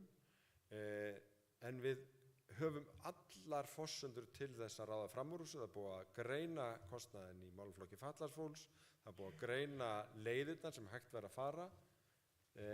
Þar sem er vilji, þar er vegur og núna þurfum við að fara hann, býsna hratt, setja okkur tímamörk að fjármálaráðstefnu og ráðast til lykta pólitískt, góð orð hjá innviðaráðherra í ávarpinu áðan og það þurfa bara allir að koma með í þetta. Já, það er nú ansi margt sem mætti gera og þyrfti að gera og mér fannst ákaflega gleðilegt að sjá tillögur Sambands sveitarfélaga í skýrslunni. Mér fannst hins vegar jafn dapurlegt að lesa afstöðu fjármálaráðuneytisins og hvernig það var sett fram. Það sem hefur verið mér mjög hugleikið síðastliðin ár og það er nú kannski sérstaklega eftir að hafa staðið í þungri baráttu við sjúkratryggingar það að færa rekstur hjúkrunarheimila aftur til ríkisins. Það er þessi kostnaðarþátttaka sveitafélagana í byggingu hjúkrunarheimila og í byggingu framhaldsskóla. Það nú bara einn lítill þáttur í þessu, svona til viðbótar við það sem Dagur nefndi hér áðan. Ég ætla bara að nefna dæmi að nú Norðurþing stendur fyrir dyrum að byggja hjúkrunarheimili. Kostnaðaráætlunin hefur rokið upp úr öllu valdi. 15% kostnaðarþátttaka þeirra ríflega milljarður ef ég man rétt, Katrín. Og fyrir lítið sveitafélag þá bara verið að múlbinda það í framkvæmdum næstu áratugi og það lítið hægt að gera og að taka þetta í burtu væri stórkostlega mikið hagsmunamál fyrir okkur og annað að við sem eigum húsnæði í samstarfi við ríkið, við fáum enga leigu greidda fyrir hjúkrunarheimilin og Dagur væntanlega í sömu stöðu með sitt. Þetta stórmál, við erum með hústökufólk í raun og veru í húsunum. Þannig að þetta málefni sem þarf að leysa, þetta Pandora-box sem enginn hefur viljað opna. Þetta arfur frá gamalli tíð, þegar enginn átti peninga og menn lögðust á eitt til þess að koma upp hjúkrunarheimilum og framhaldsskólum víða landið. Við þurfum bara að hreinsa þetta út á borðinu og klára þetta. Þetta allavega svona eitt hjá mér, en Ásta örugglega. Já, það vill nú svo til að ég var í þessari ógurlegu tekjustofnanefnd og það var ákveðin upplifun bara að vera í henni og vonbrigði auðvitað að það náðist ekki kannski samtal eða svona sameiginleg niðurstaða það hvort að sveitarfélög væri sjálfbær eða ekki. Við fengum margar greiningar og hlustuðum á marga sérfræðinga að tala að þau væru það ekki. Þetta færi það kannski aðeins eftir hvaða forsendur væru gefnar en fulltrúar fjármálaráðuneytisins gáfu alltaf lítið fyrir það. Og það voru líka vonbrigði að það skyldu ekki nást að vinna tillögur sameiginlega út úr þessari nefnd. En það fór þannig að við fulltrúar sambandsins settum saman þennan matseðil sem við kölluðum svo með bara forréttum, aðalréttum og eftirréttum og þetta eru misstórir réttir og missdýrir eins og á matseðlum. Og mér finnst nú sumt af þessum liðum sem inni, þetta snýst bara leiðréttingu. Stóri liðurinn, dýrasti rétturinn, málunni fatlaðs fólks. Þetta snýst leiðréttingu. Þarna búið að færa málaflokki til sveitarfélagana. Það búin að eiga sér stað einu sinni leiðrétting en gekk engan veginn nógu langt. Ef að horft til þess að hvað ríkið hefur sett miklu kröfur á sveitarfélagin. Ég hef stundum sagt að ríkið fylgdist miklu metnaði fyrir málaflokknum þegar hann fór yfir til sveitarfélagana. Og það bara þannig. Heldur betur. Og það var bara svo vangreind þörfin. Nú þjónustan bara nær fólkinu. Starfsfólk sveitarfélagana, það veit bara miklu meira sína íbúa heldur en starfsfólk svæðisskrifstofana sem voru áður og fólk bara miklu meira að fá þá þjónustu sem það á rétt á.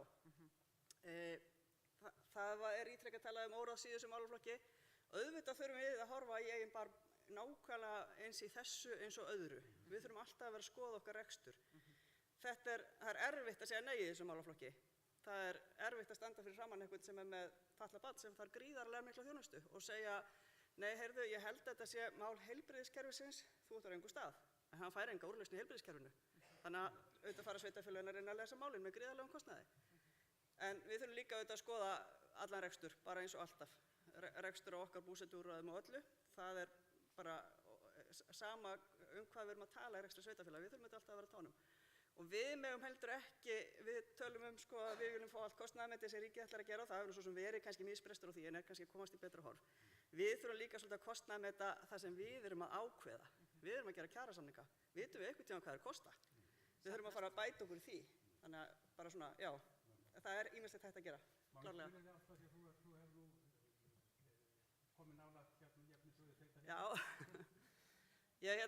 Nefni jöfnunarsjóð sveitarfélaga. Hvernig, ég að spyrja Ástu jöfnunarsjóð sveitarfélaga sem hún hefur nú verið viðlúðandi lengi. Hvernig hugnast þér þessar breytingar sem verið að teikna upp í þessum tillögum? Já, ég stóð hérna á sviðinu fyrir 4 árum og talaði tillögur sem voru þá breytingar á jöfnunarsjóði og þær voru margar örfáar náði í gegn þannig að það verði ekkert mikla breytingar á jöfnunarsjóði. Núna verið að leggja til breytingar á jöfnunarsjóði, annars vegar eins og þú segir svona stilliskrúfur og hins vegar algjörlega nýja nálgun og nýtt líkan og það svona, við vorum sammála það var önnur nefnd sem var að ræða það og skilaði til okkar. Í tekjustofnarnefndinni ólega vorum við svo sammála það að leggja þetta til grundvallar, þetta væri eitthvað sem þyrfti að ræða. Það er ekkert að koma neyri nýjir peningar með þessu. Það er bara verið að breyta því hvernig þeim er dreift á milli sveitarfélaga og það er svona, þarna komum við stundum, það er stundum erfitt að vera fulltrúi sveitarfélagi svona vinnu þar sem sveitarfélaginu eru frá því að vera kannski 40 manns og upp í 136.000 manns, eins og kom hérna fram áðan, með mjög ólíkan rekstur, ólík tekjumódel og ólíka, já það er ólík þjónusta sem við erum að veita og margt slíkt. Gallinn hjá okkur er kannski að við vitum ekki alveg nóg kostnað við þjónustu til þess að geta skellt inn í eitthvað svona líkan. Og það er verið að draga fram ákveðna þætti og aðrir þættir hafa minna vægi. Þannig að við þurfum að vinna betur í þessu og þó að við förum út í þetta nýja líkan, þá er fullt af atriðum sem þarf að ákveða. Það er ennþá verið að ákveða eitthvað hagkvæmnilínu, það er verið að ákveða við hvað að miða ákveðna hluti, það er eitthvað krónutölur hér og krónutölur þar, þannig að þetta er ekki tilbúið, en þetta er allavega góður grundvöllur til þess að halda áfram samtalinu. Langar að spyrja þig Dagur, þú nefndir töluna 50 milljarðar aldrei tvisvar. Við vorum að, hérna í matsdeilunum okkar hjá sveitarfélagsmegin, þá vorum við að tala 20 milljarðar pluss. Erum við langt frá réttir tölu? Nei, það held ég ekki. Ég held að sé bara farið mest eftir því hvað þú telja mörg ár og hérna hvernig hún nálgast þetta. En það sem má ekki gleymast er að fyrir COVID og fyrir þessar auknu kröfur til dæmis í málaflokki fatlaðs fólks, þá vitum við af greiningum sem Analytica gerði eiginlega undir forystu fjármálaráðuneytisins að það er í raun krónískur dulinn halli hjá sveitarfélögum land allt vegna þess að þau eru að reyna að standa sig í sínum rekstur og stilla upp fjárhagsáætlun í samræmi við fjármálareglur sveitarstjórnarlaga og laga opinber fjármál. Þau gera það með því að svindla á fjárfestingunni, svindla á viðhaldi og taka bara allt niður sem að þau geta til þess að halda sér réttu megin við strikið og vera með þessa lögbundnu þjónustu. Það sjáum við birtast í ástandi bygginga, viðhaldi í skólum og út allt, vegum og hvaðina. Og þetta er krónískur vandi sem á við meira að minna allt sveitarstjórnarstigið. Leið og COVID skall á, sögðu allir, nú tökum við á, núna reynum við að rétta við hagsveifluna með að gefa svolítið í. Og svo þegar þetta hik kom í það að þetta standa með sveitarfélögum fjárhagslega, þá var það kannski fyrst og fremst Reykjavík og einstakar sveitarfélag annað sem treysti sér til að halda áfram fullum kúrs. Og þetta það er svo mikla hagsveiflur á Íslandi að það er svo erfitt að rýna í gegn hvað er eitthvað jafnvægisástand. En við eigum fullt af gögnum þetta og ég held að það verði bara að tala svolítið hátt og skýrt það að þú getur ekki rekið samfélag án þess að hafa innviði, án þess að halda við innviðum. Þannig að þetta snýst bæði það að fullfjármagna þjónustu og veita hann af þeim metnaði sem samþykkt í lögum frá Alþingi og við erum að mæta þjónustu þegunum fyrir dómstólum vegna nýtilkominna ákvæða sem auðveldar að sækja rétt fyrir dómstólum og klemmumst þarna á milli. Bara Reykjavík var með 5,5 milljarða vanfjármögnun í málaflokki fatlaðs fólks með árið 2021. Það var komið upp í 7 á síðast ári og gatið fyrir sveitarstjórnarstigið í heild er allavega tvöfalt þetta. Og þetta snýst fólk, þetta snýst ekki fjárhagsleg samskipti ríkis og sveitarfélaga. Þetta snýst þjónustu sem er lögbundin, við getum ekki veitt, erum að reyna að veita að veikum mætti, hagsmunasamtök og einstaklingar sem sett í þá stöðu sækja þessi mál fyrir dómi eins sársaukafullt og það er og síðan bara verið að leika sér inn í einhverjum nefndum að henda einhverjum spýtum inn í tannhjólin til að tefja fyrir, til að taka ekki á málum og þetta bara gengur ekki. Þetta bara gengur ekki vegna þess að þetta bitnar á samfélaginu, innviðunum og einhvern veginn samfélagssáttmála að þetta sé samfélag fyrir alla þar sem við veitum góða þjónustu og stöndum við stóru orðin sem samþykkt í lögum. Ásthildur, langar að spyrja þig. Í skýrslunni þá er talað heilmikið það að það eru kafla 2, það við nýtum ekki tekjustofnana að við getum hækkað gjaldskrár. Hverju svarar þú? Þetta er náttúrulega bara tóm della, sko. Það er bara einfallega þannig.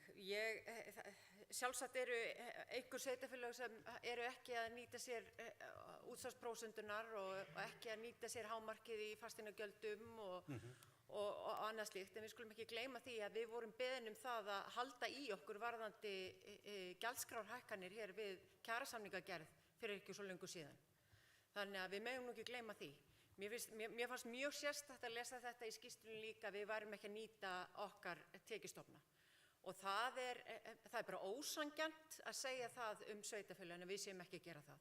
Þannig að ég held að við séum að reyna að gera það, við erum líka að gæta hófs gagnvart borgurunum og við þurfum að bera ábyrgð líka, við þurfum að sýna ábyrgð í þeim efnum.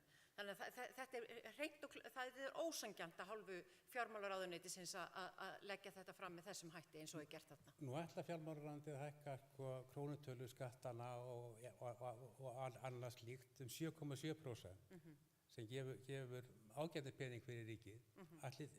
Eru sveitarfélögin að fara þangað? Eru við að fara eru við að loka gatinu með gjaldskrárhækkunum? Nei, það held ég að sé ekki almennt hjá sveitarfélögunum. 7,7% er hansi hátt. Það er mjög hátt. Já, það er mjög hátt.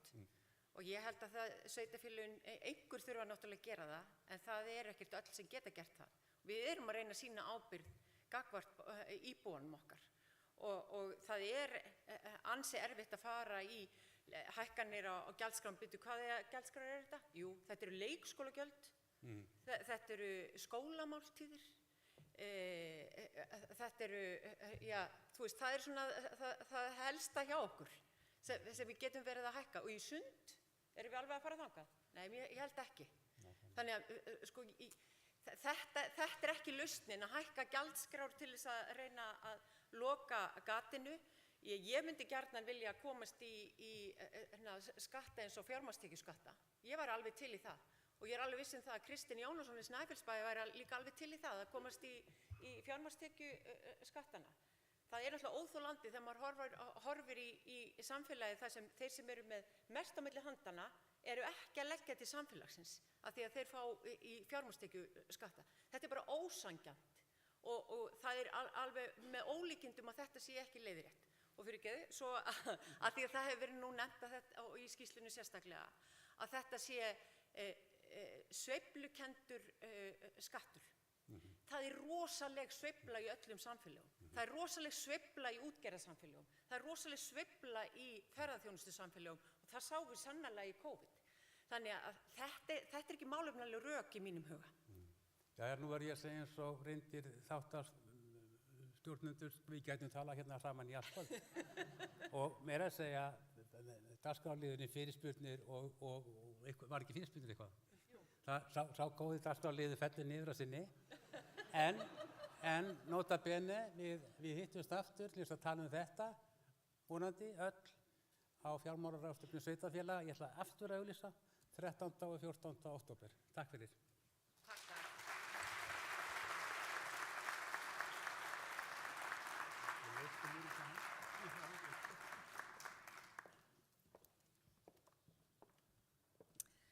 Jæja, gott fólk, við þökkum Sigurði og pallborðinu öllu kærlega fyrir góða yfirferð.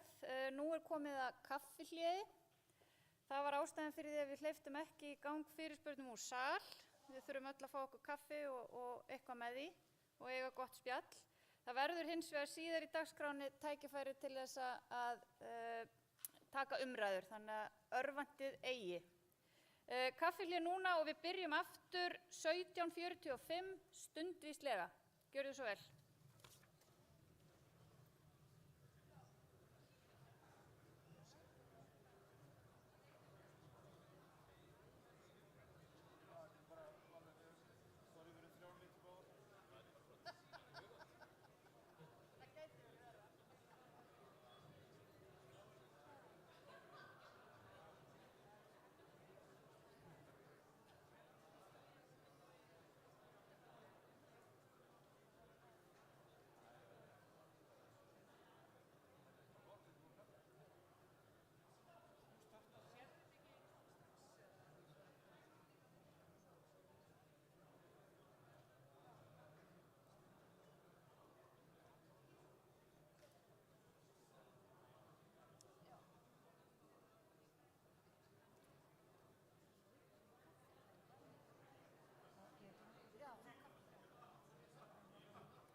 Mér sýnist það sé sko í lagi sko. Þetta er reyndar ekki það, ég held að þetta er enda slapp.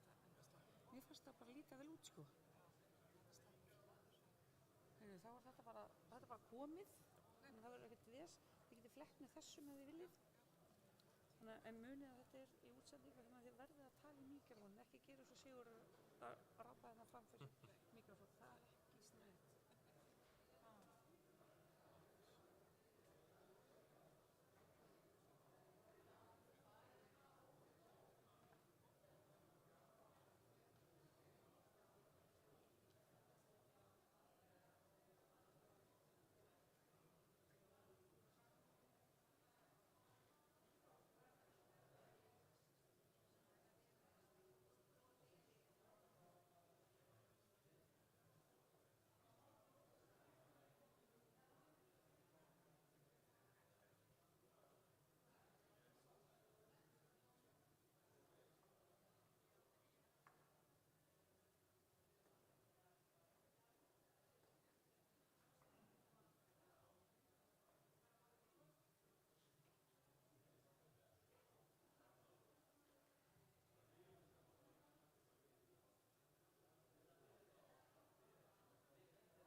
kann það ekki. Það Ég, er eins og er ekkert með því eins og Nei.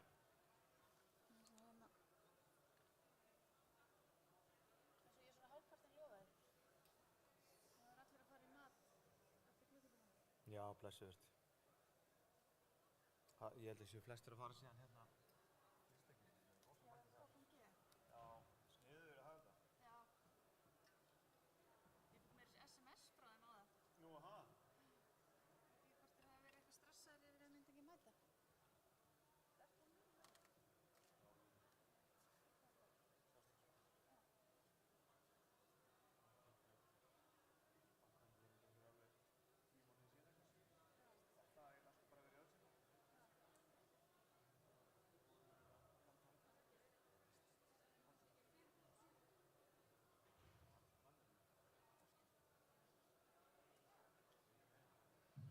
Ágættu ráðstefnugestir, dagskráin er að hefjast aftur í Hamraborg, gjörið þið svo vel. Hvað starfar þú? Ég var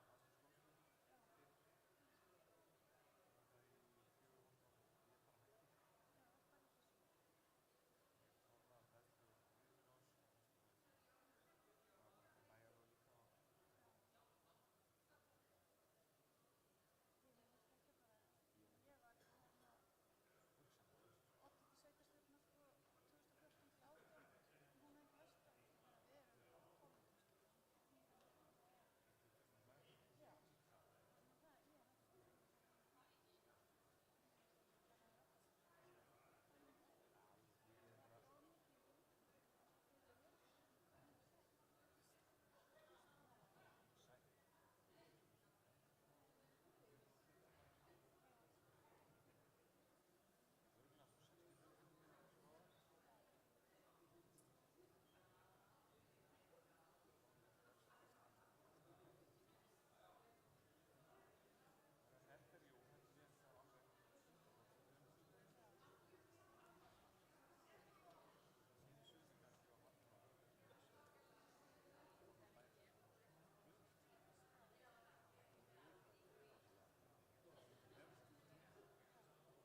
gott fólk, við skulum fara að taka okkur sæti. Dagskráin er þétt.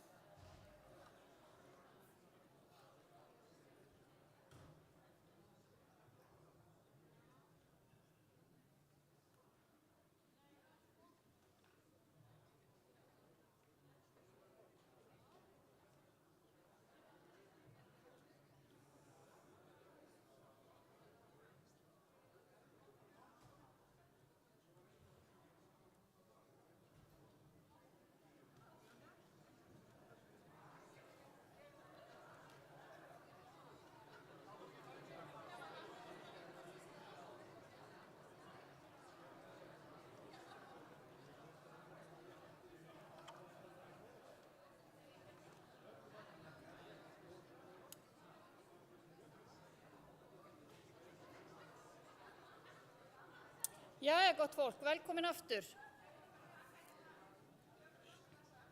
Ég ætla að koma með smá játningu hérna í þennan hóp og hún er svo að mig hefur alltaf langað til þess að stýra, vera fundarstjóri á fjármálaráðstefnunni. Einfaldlega vegna þess að á fjármálaráðstefnunni þá fá fundarstjórar það hlutverk að segja til partí og láta vita, það er alltaf að koma svona miðasendingar, partí hér og partí þar. Mér finnst þetta svolítið skemmtilegt, en það tíðkast víst ekki á þessum fundi, en hins vegar komu 2 konur að máli við mig og báðu mig að koma skilaboðum á framfæri við fundinn og geri ég það fúslega því þannig er að bæjarstjóri Kópavogs, Ásdís Kristjánsdóttir, á afmæli í dag og við skulum biðja að standa upp og klappa fyrir henni.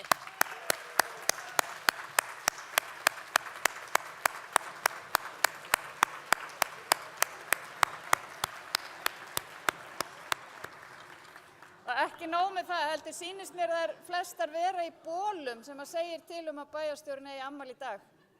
Til hamingju með afmælið. Nú við skulum halda áfram.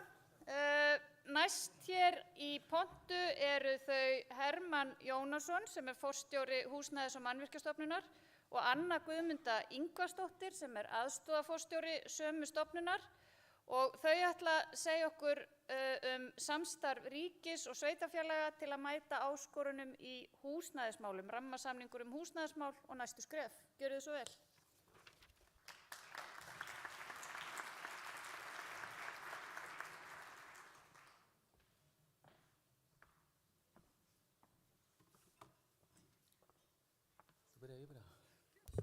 Góðan dag öll sömul og þingforsetar, sveitarstjórnarfólk, takk fyrir að fá að vera með ykkur í dag og til hamingju með daginn. Við erum fengin upp til þess að koma með smá skilaboð frá fjármálaráðuneytinu. Nei, ég var ekki næst. Og ég glemdi hvað heiti, Hermann. Já, komið sæl, Anna heiti ég. Við ætlum að fara með ykkur hérna yfir rammasamning sem að ríki og sveitarfélög gerðu núna í sumar og við verum alveg viðkynna, ég verður viðkynna að sitjandi hér og hlustandi á ykkur áðan, þá kemur mér svolítið óvart að það sé ekki rosalega gott samstarf milli ríkis og sveitarfélaga, en þannig er hjá okkur nefnilega. Já, hérna er þetta komið upp. Grunnurinn að þessum rammasamningi sem við gerðum í sumar, hann kemur úr tillögum starfshóps um umbætur og aðgerðir í húsnæðismálum. Það sem að framkom mikilvægi þess að fara í langtíma sýn og stefnu, sameiginlega langtíma sýn og stefnu ríkis og sveitarfélaga í uppbyggingu í þessum málum. Það hefur verið mikill óstöðuleiki síðustu 20 ár og í raun og veru náttúrulega mun lengur á húsnæðismarkaði og við þurfum að gera eitthvað til þess að bæta úr því. En áður en ég fer síðan aðeins betur yfir samningin sem slíkan og svona hvernig við skiptum honum upp, þá ætlar Hermann aðeins að fara yfir af hverju við og hvernig við komumst að þessu. Já, við ákveðum svona til þess að við erum öll á sama stað, því að það er alltaf umræða húsnæðismál og það er alltaf annarkvort of mikið og of lítið og þess að það ákveðum við að taka að byrja fyrirlesturinn á því að fara aðeins yfir þá stöðu sem við upplustum þjóðhagsráðum í janúar síðastliðinn sem var þá framhaldsfundi í maí 2021 og hvar við erum í dag og hvernig við ætlum að fara áfram, því nú heyrum við í dag, síðustu fréttir erum við kannski, af því nú fasteignamarkaðurinn aðeins að kólna, Þarf þá nokkuð að byggja meira, er þetta ekki allt í góðu bara, erum við ekki góð? Við ætlum aðeins að reyna að ná sameiginlegum skilningi í þessum sal á þessari vegferð sem við erum að fara á og hugtakanotkun. Og þá sérstaklega muninn á eftirspurn og þörf eftir húsnæði. Ég spyr að því í lokin.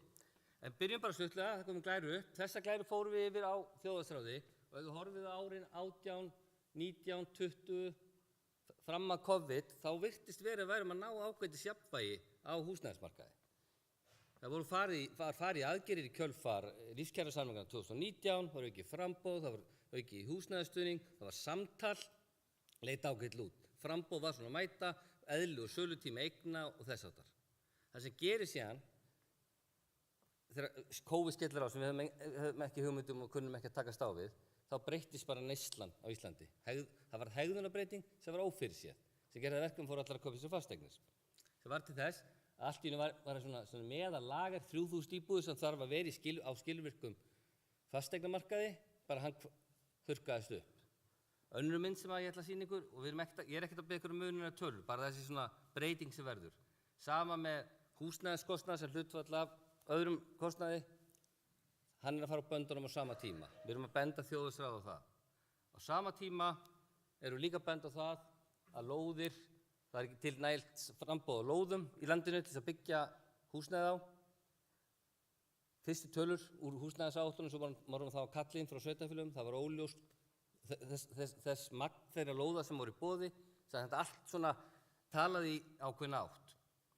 Og við birtum þá uppfærða, eða já, sem sagt, íbúðaþarfagreiningu, HMS, fyrir þjóðhagsráð þar sem við sögðum, og ég veit þetta er flókið mynd og ég ætla að reyna að benda ykkur á hana, þannig hér sést þessi bendill. Þú voru samt að standa Já, það er svona, já. Já, svona er þetta stundum. Sjáu þið, sést rautt á skjánum? Nei. Þá var ég að lýsa þessu bara. Sjáu þið bláu línuna, sem byrjar dökkblá og er brotalína. Það er húsnæðisstokkurinn. Það er raunfjöldi íbúða og svo erum við þarna frá 22 að segja. Já, er hún svört? Hún á að vera blá, sko. Ég verið að horfa bara hér. Ég er að fara hinum megin. Nei, þá er ég ekki með það. En þið sjáu hérna sem sagt bláu línuna, við reynum að halda okkur við efnið, dökk bláu, næstu í svarta, sumir segja þetta er svart, ég segi þetta er blátt. Þar sjáum við þróunina með að það eru byggðar 3000 íbúður á ári næstu 10 árum, það myndum við enda með 30.000 íbúðum fleira. Þetta er íbúðaþarfagreiningin sem gerð var þá þarna árið undan. Við mætum þarna á fund þjóðhagsráðs með það með okkur að framboðið hefur, eftirspurnin aukist svakalega mikið, íbúðundir sölu hefur fækkað mikið, verðir að hækka mikið, það er takmarkað framboð á lóðum, við þurfum að gera eitthvað í hlutunum. Og þá við segjum, fyrri spá okkar, sem var 3000 íbúður ári, næstu 10 árin, hún væri hugselt vannmat í henni. Það væri skýrar vísbendingar til þess, við ætlum að horfa til þess að byggja á bilinu 3500 til 4000 íbúður ári. Þetta förum við með inn í þjóðhagsráð og útskýrum það með breyttri, þarna er mannfjöldaspá Hagstofunnar hafi verið uppfærð milli ára með gríðarleg fólksfjölgun þar. Við rökstuddum þetta líka með því að það lágu fyrir fyrst skipti húsnæðisáætlanir flestra sveitarfélaga í landinu yfir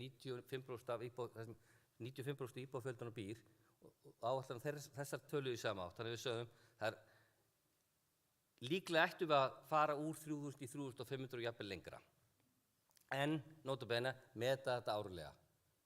Þess vegna erum við komin í þetta á þennan stað í dag, við erum með stafrænar húsnæðisáætlanir sem við ætlum að horfa á saman. Allir geta séð það alltaf, þetta er ekki skýrsla ofan í skúffu, heldur opið plagg þar sem við tengjum saman áætlanakerfið okkar, sem húsnæðisáætlan sveitarfélaga. Þetta opnum við núna á þessu ári, eða bara núna næsta mánuði, og svo nýju mannvirkjaskrána þar sem við teljum hvernig íbúðir eru teknar í notkun, eða hvenær eru teknar í notkun. Þá erum við með bara áætlanakerfið eins og þeir eru með í fjárhagskerfunum ykkar. Þannig við segjum þetta í kjölfar þessa og birtum á sama tíma mata á því hvað við teljum að berist inn á markaðana íbúðum á árinu 22 og 3 og vorum með smá sveigju í því eða vikmörk vegna óvissunar með COVID. Þetta hafði áhrif á atvinnuaflið okkar og svona fleira. Og við sögðum það verða vonandi 3000 íbúða bæði 22 og 23, þannig við erum þá að ná okkur 6-7 árum í röð þar sem við byggjum 3000 íbúðir sem er algjörlega er algjör breyting á íslenska húsnæðismarkaðinum. En við vorum ekki alveg viss. Samt erum við að vinna með byggingafulltrúum af því að sækja byggingarleyfi beint frá sveitarfélögum. Við erum líka að telja 2 ári með SI. Samt gátum við ekki á þessu tímapunkti svarað algjörlega þessari spurningu. Þannig að þið sjáu alveg hvaðan við erum að koma. Hvað hefur gerst síðan að við hittum þjóðhagsráð? Seðlabankinn hefur tekið stjórn á efnahagsmálum, hefur hækkað vexti, hefur breytt reglum greiðslumat einstaklinga sem hefur haft þau áhrif í grunninn að markaðurinn eftirspurnin hefur minnkað mjög mikið. Munum það, eftirspurnin er að minnka, þörfin er ekki farin, það flutti ekki 50.000 manns af landinu, það er eftirspurnin sem minnkar vegna þess að færri sem efnaði að kaupa sér íbúð. Það er grundvallaratriði að sjá. Nú sjáu þessar 3 myndir og plúsið það saman, þá eru nú eru 2.000 íbúðir til sölu. Munið það svona meðal árið 3.000, voru undir 1.000 þegar við fórum í þjóðhagsráðið, nú eru það 2.000. Og það sem er stóra fréttin í þessari mynd, það er ekki aukning á nýjum íbúðum sem að bera upp þessu fjölgun, það er aukning bara í notuðum íbúðum. Það er vísbending það að eftirspurnin er að minnka vegna þess að kaupgetan hefur minnkað. Við sögðum líka fyrir þjóðhagsráði og fórum við yfir nýja mannfjöldaspá Hagstofunnar og við sögðum við erum í samtali við Hagstofunum að endurvinna mannfjöldaspána. Hún er ekki nægilega nákvæm. Hún er stutt eins og við sjáum, hún er afbrigðileg, hún er nákvæm, hugsanlega eitthvað nákvæm til 5 ára, hún er ekki til 10 ára. Það samtali átt sér stað og gengur vel. Það er líka önnur ónákvæmni í mannfjöldaspá Hagstofunnar sem lítur að því að við erum ekki að fylgjast með þegar fólki fer úr landi. Hagstofan er að nota tölur frá þjóðskrá þegar hún er að gera mannfjöldaspána sína. Það þarf að meta. Það er einhverju farnir, sko. Við verðum að, og þetta er samtal sem við erum líki og við ætlum líka HMS, ætla líka í samstarfi við aðila á markaði að fá 3. aðila að þessu til þess að fara yfir íbúðaþarfagreiningu sem við gerum til þess að enn að auka gæði gagna. En ég tek að skýrt fram, við erum að vinna samt í dag með 2 gagnasett. Við erum að vinna með raunverulegar húsnæðisáætlanir sérhvert einastrætt sveitafélags. Þið vinnið með staðbundna þekkingu og hins vegar eru við með líkön sem við eigum. Þetta eru að bera saman, þessi gögn tala saman. Þetta stefnir í sömu átt, hvort það er nákvæmlega 3.400 íbúðir eða 3.800, þetta liggur þarna sem við þurfum að byggja ári. Og ég er þá ekki að tala um þessa sjókvöldu óuppfylltu íbúðaþörf sem við erum alltaf að tala um. Þannig eru þið með í því hvaðan við erum að koma, af hverju við erum að tala þá um 3.500 til 4.000 íbúðir ári eða þennan rammasamning sem við erum þá að flýta ferlum og segja við ætlum að byggja fleiri íbúðir fyrstu 5 árum tímabilsins og meta stöðuna svo árlega. Er allir með á þessu? Gott. Svo ætla ég að sýna ykkur hérna á lokum, sem áður annað tekur við aftur, að við vorum að koma úr talningum með SI, síðustu talningu, og það er fundur á Grand Hotel á mánudaginn sem við höldum með SI, þar sem að HMS tekur formlega við keflinu af SI. SI er semst að hætta að telja íbúðir. Og við munum frumsýna mannvirkjaskrána, mælaborð sem inniheldur uppbyggingu allra íbúða á Íslandi. Sem sagt, við erum að gera ráð fyrir að vera ríflega 3.000 íbúðir í ár og líka á næsta ári. Og það er aðeins að auka í upphafi byggingastigs, þannig að við erum tiltölulega bjartsýn á það og ég ætla kannski að koma inn á það eftir ég er búin að gefa önnu orðið, en við erum að fá góð viðbrögð frá sveitarfélögum, þannig að við erum bjartsýn. Enda erum við ekki að vinna á ákveðnum stað.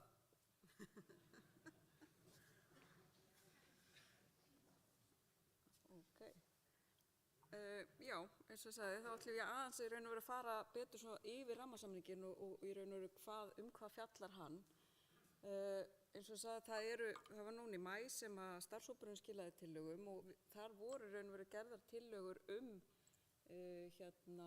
það að ríki og sveitarfélög myndi taka þessa sameiginlega sýn og stefnu og mér langar líka bara að benda það að við áttum rosalega gott samstarf við sambandið inn í þessum starfshópi og báðir fulltrúar sambandsins sitja hérna í salnum og eru svona hluti af guðfeðrum og mæðrum þessa samnings. Þannig að Regína og og Fannar, þið eru bæði hér og það er bara tala við þau ef eitthvað vantar síðan einhverja nánari upplýsingar. En rammasamningurinn var síðan gerður milli 3 aðila núna í júlí og þar var innviðaráðuneytið, sambandið og HMS og núna í september var svo upphafsfundur þar sem að við svona fórum yfir og störtum þessari vinnu eða þessari framkvæmd. Hermann fer svo aðeins betur yfir framkvæmdina á eftir en ég ætla að fara aðeins yfir svona efni samningsins.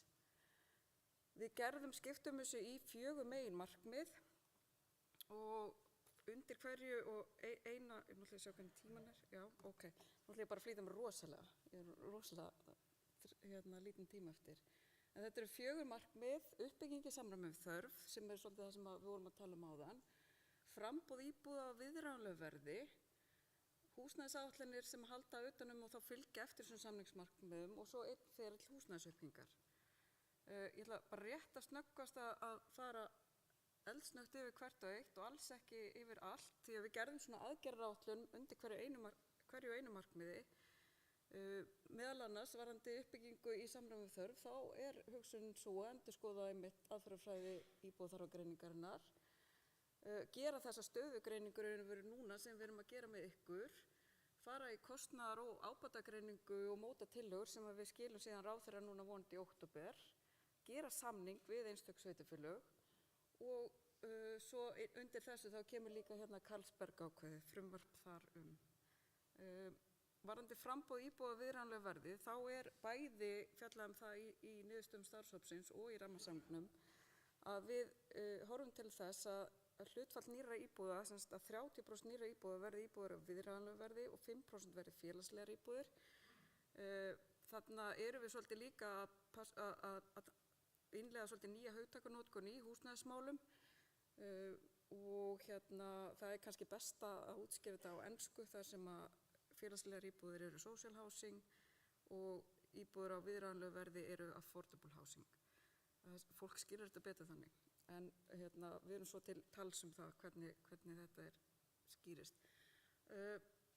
Ýmis önnur atriði varðandi lið C sem eru húsnæðisáætlanir haldið utan og fylgja eftir samningsmarkmiðum, þá er bara þetta, við erum að gera þetta sterku stjórntæki, gera það saman. Og svo í lokin þá er það síðasti og það er síðast og ekki sísta því að þetta er svona megin þátturinn í þessum rammasamningi.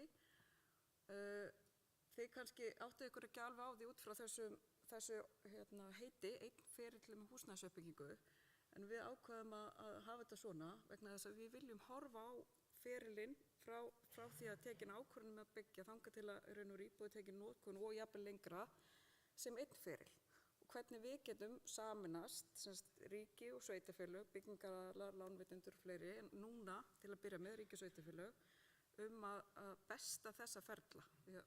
Þarna er í raun og veru allt undir, þarna er stjórnsýsla ríkis og stjórnsýsla sveitarfélaga, skipulags- og byggingamálin og þarna þurfum við að taka okkur á. Svo kannski bara ætla ég að enda með þetta og gefa Hermanni sinni aðeins orðið ef það er í lagi. 20.000 íbúðir næstu 5 ár, 35.000 íbúðir á næstu 10 árum. Þetta eru svona stóru markmið. Já, bara örstutt. Samt langar með rauðarspjaldi. Það er gula. Já. Hérna erum við að sýna ykkur inn í húsnæðisáætlunarkerfi. Þetta er staðan bara svona akkurat núna. Þetta eru húsnæðisáætlanir 2022. Og þessi mynd og þetta viðmót verður aðgengilegt öllum alltaf. Þannig að það er hægt að horfa á landið, horfa á sveitarfélög, taka svæði saman til framtíðar. Og hérna sjáum við tökum bara svona til þess að, ég held að koma hringir hérna. Þá sjáum við það að við erum, samkvæmt húsnæðisáætlunum, þið að áætla 15.632 íbúðir næstu 5 árum og 37.000 á næstu 10 árum. Samtalið sem við erum að eiga núna er rauninni bara að hliðra til þarna, við erum núna að horfa upp á það að byggja 20.000 íbúðir á 5 árum, 35 á 10. Og ég get ekki enn að sagt það, við erum búin að hitta núna svona ansi marga og mörg sveitarfélög sem spanna 80% af íbúðafjölda landsins og við erum að fá mjög góð viðbrögð, þannig að við erum mjög bjartsýn hjá HMS að þetta muni ganga vel eftir. Sveitarfélögin eru að taka mjög vel á móti okkur, tilbúin í þetta að sinna þessari frumskyldu okkar að skaffa landsmönnum þak yfir höfuðið og sem ég er líka mjög ánægður með, að horfa á ferlana, reynum að einfalda það, hættum að skilgreina mannvirkjaferilinn og skipulagsferilinn sem fræðigreinar, horfum á þetta sem tól til að skipuleggja land og skaffa landsmönnum húsnæði á viðræðanlegu verði. Ef við náum saman það, mér finnst allir vera á sömu línu því, þá mun okkur vegna vel, því að fyrir okkar samfélag skiptir það mestu máli á þak yfir höfuð, þá getum við fengið til landsins fólk til að vinna með okkur hérna og svo framvegis. Og þegar við séum nýjustu greiningar, hvort sem það frá samtökum iðnaðarins og öðrum aðilum, að við þurfum að fjölga okkur, við þurfum fleira fólk til landsins og þá þurfum við að vera með húsnæði og þá þegar fólk er að meta hvað ætlar að búa í heiminum, þá skiptist húsnæðismálin og húsnæðiskostnaðurinn töluvert miklu máli eins og við þekkjum öll. Þannig að mér langar nú bara svona að sýna eina einfalda hérna í lokin. Við erum raunverulega komin upp í 20 og eitthvað þúsund, 22-23.000 nú þegar, bara í samtalinu. Þannig að magnið og lóðirnar, ég hef ekki miklar áhyggjur af því. Ég held við náum utan um þetta með þau viðbrögð sem við erum að fá á fyrstu stuttu fundi sem við erum að taka með bæjarstjórum og þeirra starfsfólki. En ég hvet ykkur bara til þess að klára þetta með okkur. Þið skilir nú aldrei auðu ef ég þekki ykkur rétt. En þá er það tímalínan. Var þetta ekkert fyndið? Mér fannst þetta var svona...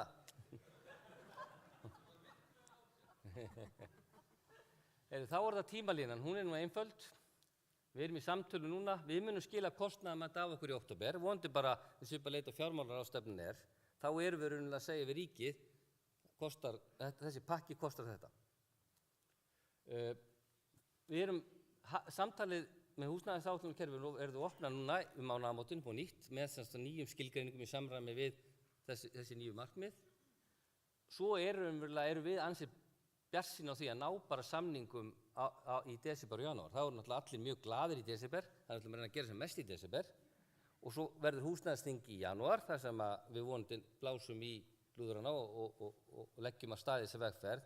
Við erum svona miðað við það að verði samningurinn tekur gildi núna en við horfum á fjögursmarkmið 24. Ég hugsa við náum 3.500, 6, jafnvel 700 á næsta ári ef við erum heppin, eða svona veðri verður þannig og fjármögnun og svona. En svo ætlum við að reyna bara að fylgja þessu eftir. Við erum með 4.000 íbúar á ári og vera saman því. Svo ef það breytist eitthvað, þá endurskoða áætlanir og minkum eða þarf að minnka. Við byggjum ekki bara til þess að byggja, við byggjum alltaf í samræmi með þörf. Þess vegna eins og ég sagði áðan, munur á þörf og eftirspurn er gríðarlega mikill. Við getum keyrt niður eftirspurnina algjörlega með því að hækka vexti og takmarka aðgengi að lánsfé. En þá erum við líka á sama tíma ákveða, það eru örfáir sem að geta keypt sér húsnæði, hinir eru leiguliðar. Eða jafnvel ekki leiguliðar. Þannig að þetta ákvarðanir sem eru teknar af ríkisvaldinu og sveitarstjórnarstiginu, hvernig samfélagi við viljum búa. Og við hjá HMS höfum mikið metnað í því að aðstoða ríki og sveitarfélög við það að gera Ísland betra samfélag, því að húsnæði skiptir okkur svo miklu máli. Að lokum nota tækifærið.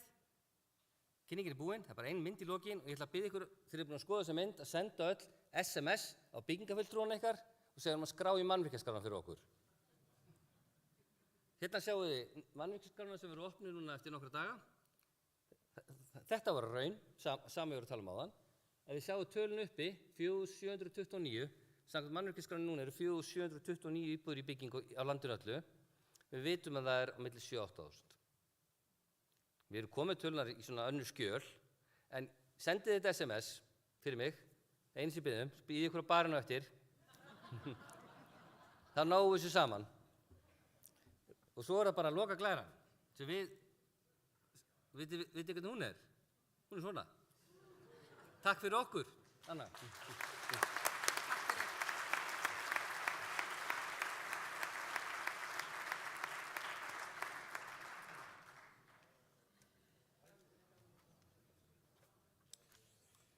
Við þökkum Hermanni og Önnu fyrir jákvætt og gagnlegt erindi. Þetta er nú annað skipti sem ég hlusta á Hermann og á henni gríðarlegur. Ég velti fyrir mig oft hvernig íbúðirnar eru talnar, en þá komst ég að því að þetta er víst bara handtalið. Það er einhver sem að keyrir allan bæinn og telur. Þetta er afskaplega sérstök vinna. En næstur á mælendaskrá er gríðarlegur reynslubolti sem er búinn að vera langlegst bæjarstjóri á okkur öllum, heil 24 ár. Ég hef ákveðið að Blanda með hliðina á honum á fjármálaráðstefnunni, hann hlýtur að vita hvað bestu partíin eru. Enda búin að mæta væntanlega 24 sinnum. En það er formaður kjörnefnd sambandsins, Kristinn Jónasson, bæjarstjóri Snæfellsbæ. Gefum honum gott klapp. Ég ekki gleymi þetta. Nú skal ég ekki klikka.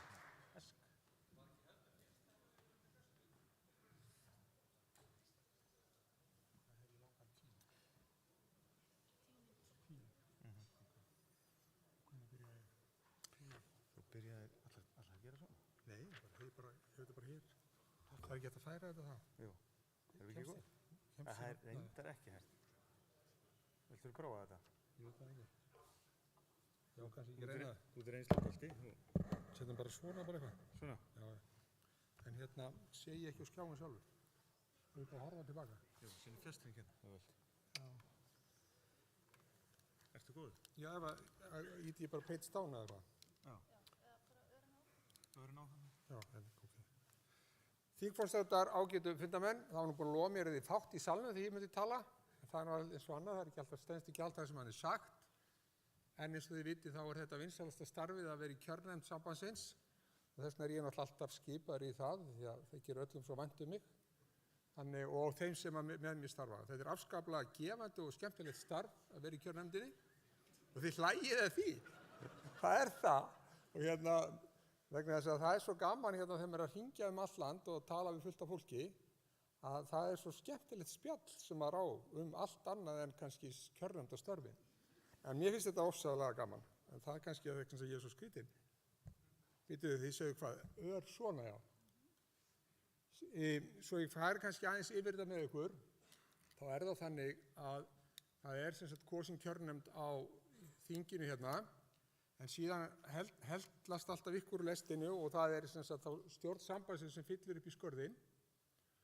Og það sem við byrjuðum síðan á núna, það var breyting á í sambandi við kjör formanns. Við höfum bara eftirlit með því, sem sagt kjörnefndin, en við vorum ekkert í að stýra því, það var starfsfólk sambandsins.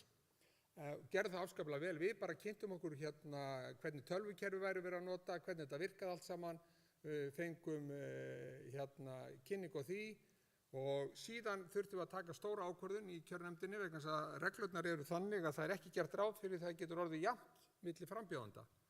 Þannig að við urðum að ákveða það fyrirfram að það yrði jafnt milli þeirra sem buðu sig fram, þá yrði varpa hlutkesti.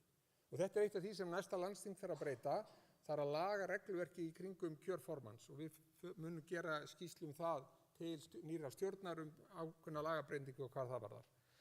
Má ekki gleyma því að með okkur störfuðu Karl og Valur hjá sambandinu og ég vil bara þakka þeim fyrir þolinmæðina því að ég hringdi á öllum tímum sólarhringsins þegar ég þurfti á því að halda og alltaf var svarað. Þannig að það er mjög gott, en þetta er mikilvægt. Býtum við, ég var búin að finna þetta svona, já. Síðan við höfum ákveðin regluverk í kringum kjörnefndina og það er það að við höfum að koma tillögu til þingsins og það er talað það að í Reykjavík, þetta á að vera 3 fulltrúar held ég, er það ekki? Já, fyrirgefðu, já, ég þarf að sjá hvað ég að skoða, ég sé ekkert á skjáin, sko. Ég má heldur ekki fara fram, sko. Sá það áðan hjá Hermanni, það borgar sig ekki fara fram fyrir það heyrði enginn í mér. Þessi 2 fulltrúar úr kjörnefndinni er úr Reykjavík, 1 úr suðvestur, 1 úr norðvestur, 1 norðaustur og svo suðurkjördæmi. Og svo þeir sem eru kjörgengir eru aðalvaramenn í sveitarstjórnum og framkvæmdastjórar sveitarfélaga og svo er rúsínan í pylsuendanum og ég veit ekki á hvað þetta var gert að þeir sem sitja í kjörnefnd eru ekki kjörgengir í stjórn. En það var nefnilega hér áður fyrir það voru mjög duglega að skipa kjörnefndarmenn í stjórnina. Og það var mjög vinsælt á þingunum að við vorum að skipa sjálf okkur í stjórn eða þannig. Fulltrúar í kjörnefnd eru sá sem hér stendur, búið að kynna mig. Síðan er Pálína Margeirsdóttir úr Norðausturkjördæmi, Margrét Þórarinsdóttir í Suðurkjördæmi, Líf Magnúðardóttir úr Reykjavíkurborg og Sandra Líf Orkares frá Reykjavíkurborg og Árni Rúnar Þorvaldsson úr Suðurkjördæmi. Þetta var sem sagt við sem vorum í því. Síðan erum við náttúrulega með regluverk í kringum þetta, hvað við eigum að gera og við eigum sem sagt að koma með 10 nöfn af aðalvaramönnum í stjórnunum, eins og ég sagði það voru alltaf formaðurinn því kusu hann í beinni kosningu. Og það er þannig að samkvæmt lögum sambandsins þá eiga 3 að koma úr Reykjavík. Og það eiga 2 að koma úr Suðvesturkjördæmi, 2 úr Norðvesturkjördæmi, 2 úr Norðvesturkjördæmi og 2 úr Suðurkjördæmi og svo skal kjósa varamenn með sama hætti. Reglurnar eru hérna þetta að stjórnin við stjórnarkjör skal þess sérstaklega gætt að fjöldi kvenna og karla í hópnum að og varamenn sé í samræmi við ákveði laga jafna stöðu karla og kvenna. Mér finnst þetta algjört bull, bara segi ykkur það strax. En eftir þessu þurfum við að vinna. Þetta valda okkur miklu vandamálum, þetta ég þurfa að fara eftir þessu. Bara segi, ég ekki að grínast með það. Við hefðum vilja aðeins brjóta þetta en það bara svona. Menn átta sig ekki á hvernig heimurinn hefur breyst mjög mikið, það þarf ekkert að vera að passa upp á kallana, þeir eru bara hverfandi í sveitarstjórnarmálunum. Og svo þarf að passa það í kjörnefndunum, í tillögunum, að við eigum að endurspegla að sveitarfélög með ólíka stærð, gerð og staðsetningu. Og að því ég er búinn að heyra það að það eru ýmsir ég hitti ákveðna vinkonu mín, ég ætla ekki að segja nafnið á henni, sagði og það í hennar sveitarfélagi verið menn mjög óánægðir með störf kjörnefndar. Ég er búinn að hitta marga sem mjög óánægðir með störf kjörnefndar. Það er bara mjög eðlilegt. En hvernig nálgast kjörnefndin þetta verkefni? Við getum ímyndað ykkur það, ef við tekum bara eitt dæmi, ef við tökum Kragann sem við köllum. Það er eftir með Kópavog, Hafnarfjörð, Mosfellsbæ, Seltjarnarnes, eitthvað svo fleiri kannski, ég man ekki alveg. Ég nefni þetta. Og við erum að velja 1 eða 2 fulltrúa úr þessu kjördæmi. Eðlilega vilja íbúar á Seltjarnarnesi hafa fulltrúa í stjórn, Kópavog vilja hafa stjórn, Garðabæ vill hafa stjórn, Mosfellsbær vill hafa stjórnina og Hafnarfjörður vill líka hafa fulltrúa í stjórn. Og telur það bara mjög sjálfsagt, allir þessir aðilar, ég bara taka sem dæmi, finnst það eðlilegt að úr þessum bæjarfélögum komi fulltrúa í stjórn. Allt frábært fólk sem í þessum sveitarstjórnum, ekki gera lítið úr því, en okkar val í kjörnefndin er að velja 2. Og þá náttúrulega getið ímyndað ykkur það, ekki 5 sveitarfélög sem ég var að telja upp, og við þurfum að velja 2. Þannig að þetta er mjög skemmtilegt, eins og ég sagði það, mjög skemmtilegt verkefni. Eins og ég sagði, það kemur þetta fram því nú sjálf búin að lesa þessa glæru að starfsfólk sambandsins leggur fram ítarlega greiningu á kosningaúrslitum og ýmsa aðrar gagnlegar upplýsingar fyrir kjörnefndina. Við förum yfir þau gögn og skoðum niðurstöðu kosningarnar og skiptingu fulltrúa á grundvelli þeirra. Og þá ber að taka það fram að það er ekki bara pólitísk skipting. Það eru alls konar IH, listar, það er persónukjör, það er sjálfkjörið og ég veit ekki hvað sem við þurfum að fara yfir, skoða hvernig það er. Síðan, og það er mjög mikilvægt þegar kjörnefnd er að vinna, við verðum einhvern veginn til að komast í gegnum þennan skafl, þá verðum við að gera það með þeim hætti að við verðum ákveða hvernig við ætlum að vinna þetta verkefni. Því að þegar við erum komin af stað þá þýðir ekki að skipta hesti miðri á. Ef við ætlum að gera það, þá myndum við aldrei vera ekki ennþá komið tillögu fyrir ykkur. Því það er okkar hlutverk. Síðan er bara fjallað hvaða í hverju kjördæmi, hvaðan fulltrúarnir er að koma, eða þau koma áhugaðanlista, eða koma litlu sveitarfélagi, stóru sveitarfélagi, eða koma frá þessu pólitíska þessu lista eða hinu listan og svona skiptum við þessu öllu saman. Ég sé Aldís sem mjög áhugasöm þetta. Og þetta er svona, og eins og kemur fram við erum að skipa 10 fyrir landsþingið og það fór rosalega góð umfjöllun í kjörnefndinni og mjög gaman eins og ég segi. Og hér er þetta næst síðast eða síðast, ég býð að leiða aðeins að gá, ég ætla að fara tilbaka. Það er ekki verið hér, já. Það sem ég ætlaði að segja var það að við funduðum 10 sinnum. Og ég þakka nú fyrir það að þessa tækni sem við í dag. Við vorum með 1 staðfund og 9 tímsfundi. Og þetta er því líka luxus að geta funda bara 9 á kvöldin og verið í því bara að spjalla saman hvernig við erum að koma stjórn. Og það er ekkert grín, við vorum á 9 á kvöldin því það var stundum ekki hægt að finna tíma. Þannig við vorum bara að skemmta hvort öðru með því. Að ræða þetta, hvernig við getum náð þessu saman. Mjög skemmtileg vinna, við getum bara spurt aðra sem voru með mér í kjörnefndinni, var þetta ekki skemmtilegt? Jó. Þannig að þetta var bara mjög gaman. Þannig að við heldum 10 fundi og það fór mjög góð umræða og ég ætla að taka það fram að það var ekkert, við vorum ekki alltaf sammála, þetta var ekkert svona bara halleluja og allir bara svona einhverju bleiku skýi, við bara ræddum málin en komumst að niðurstöðu sem aðalatriðið. Og það skiptir alltaf máli í öllum málum að maður talar og hreinskiptinn og kemst svo að niðurstöðu. Niðurstaðan þessi sem búið að þið fengu fyrir var ekki 19. september fengu þið sent tillögu kjörnefndar aðal- og varamenn og ef ég fer yfir þetta það er náttúrulega okkar ágæti verðandi formaður sem kemur úr Reykjavík, Heiða Björg Hilmisdóttir, síðan kemur Einar Þorsteinsson og Hildur Björnsdóttir úr Reykjavíkurkjördæmi. Suðvesturkjördæmið þá kemur Rósa Guðbjörnsdóttir og Guðmundur Ari Sigurjónsson. Norðvestur Lilja Björg Ágústsdóttir og Nanný Arna Guðmundsdóttir. Norðaustur Freyr Antonsson og Jón Björn Hákonarson og Suðurkjördæmi Margrét Ólöf A. Sandes. Við höfum alltaf fjölgað þessum stöðum hjá Margréti vinkonu minni, ég veit ekki alveg hvað, en hún var dóttir Alla Kalla, ég veit það. Og svo Walter Fannar Kristjánsson. Varamenn, nú verð ég að fara að færa mig, og ég sé þetta nú, það er Dagbjörn Reykjason, Árelía Eydís Guðmundsdóttir og Kjartan Magnússon, Hjördís Reykjavík, úr Suðvestur Hjördís Ýr Jónsson og Sigrún Sverrisdóttir, í norðvestur Einar Brandsson og Álfhildur Leifsdóttir, norðaustur Hafrún Olgeirsdóttir í Norðurþingi og Sunna Hlín Jóhannesdóttir og Suðurkjördæmi það Helgi Kjartansson og Ásgerður K. Gylfadóttir. Svo ætla ég bara að enda þetta með þessu fallegri mynd sem búið að taka og gera þetta frábæra fólk sem tillaga kjörnefndar að sé í næstu stjórn og ég ætla ekki að hafa þessi orð mikið fleiri en bara þakka starfsmönnum sambandsins, þeim sem sátu með mér í kjörnefndinni fyrir afskaplega skemmtilega og góða vinnu.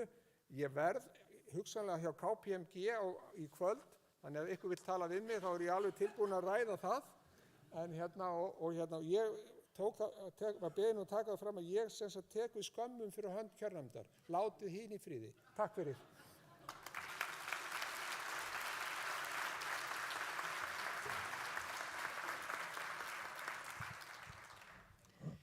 Við þökkum Kristni fyrir og reynsla hans kemur berlega í ljós. Hann talaði akkúrat í 10 mínútur. Kjör stjórnar fer fram á föstudagsmorgun þannig að við vísum þessum tillögum til þings á föstudag.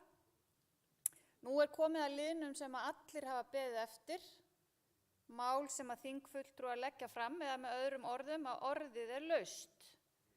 Fyrir þennan hóp þá ætla ég sérstaklega að taka eftirfarandi fram.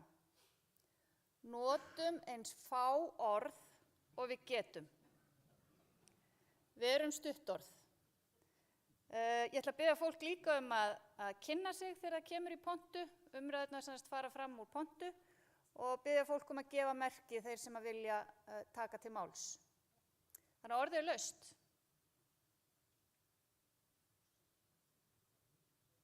Ekki öll í einu. Gjörðu svo vel. Fleiri sem vilja taka til máls.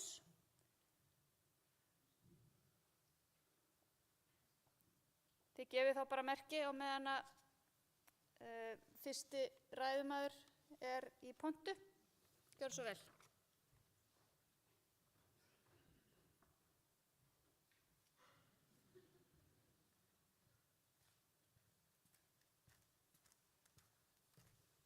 Hæ, Alexandra Brím heiti ég borgarfulltrúi hjá Pírötum og ég núna formaður umhverfis- og skipulagsráðs í Reykjavík. Ég ætla ekki að tefja þetta of lengi, en ég vildi kannski bara brýna það fyrir okkur að akkúrat núna þá verðum við bara að skoða fjármálastöðu sveitarfélaganna mjög gagngert og við erum bara svolítið að standa saman og vinna að því allavega fram að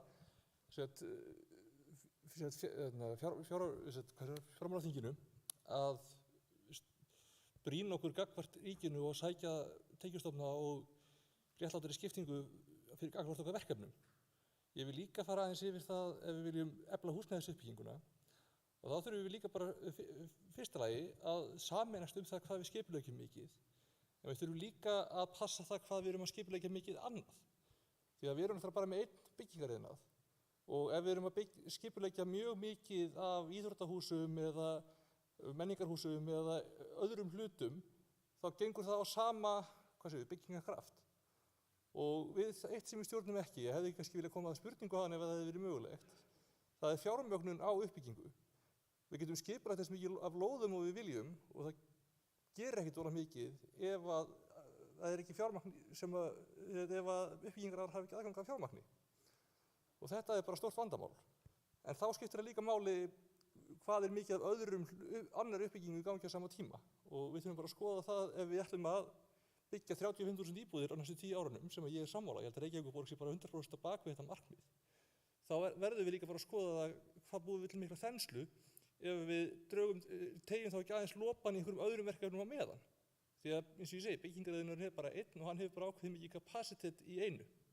Þetta var það sem ég vildi skjóta að hérna.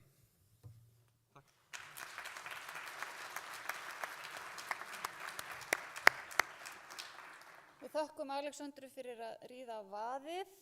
Fleiri sem vilja taka til máls? Gjörðu svo vel.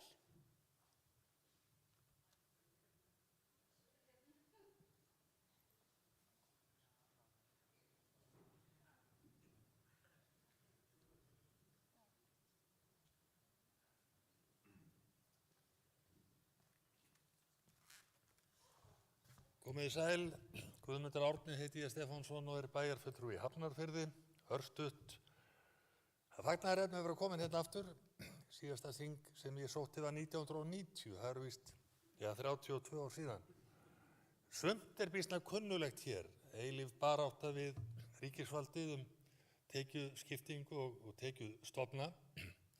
En ég vil bara spyrja hér þráðbeint og láta það liggja. Saknaði þess að geta ekki spurt hér ágæta fulltrúa Mannvirkjastofnunar það. Hvaða peningar er að ræða af hálfu ríkisvaldinu þegar að ræða átaki í uppbyggingu fasteigna og íbúða?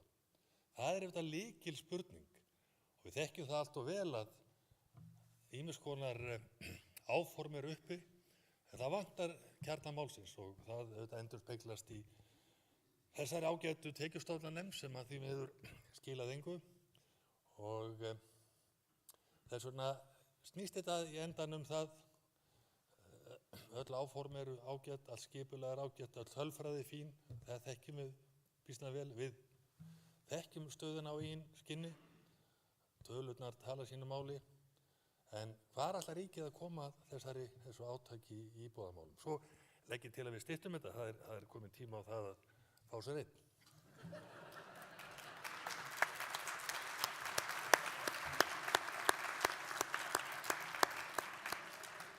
Besta hugmynd sem örugglega margir hafa heyrt í allan dag. Nú er það 2 beðið orðið, ég ætla að bjóða þér að gjöra svo vel. Gjörðu svo vel. Ég bið ykkur að afsaka, ég kann ekki öll nöfnin, en það verður kannski svolítið svona blái gallajakkinn og eitthvað slíkt. Gjörðu svo vel, blái gallajakkinn.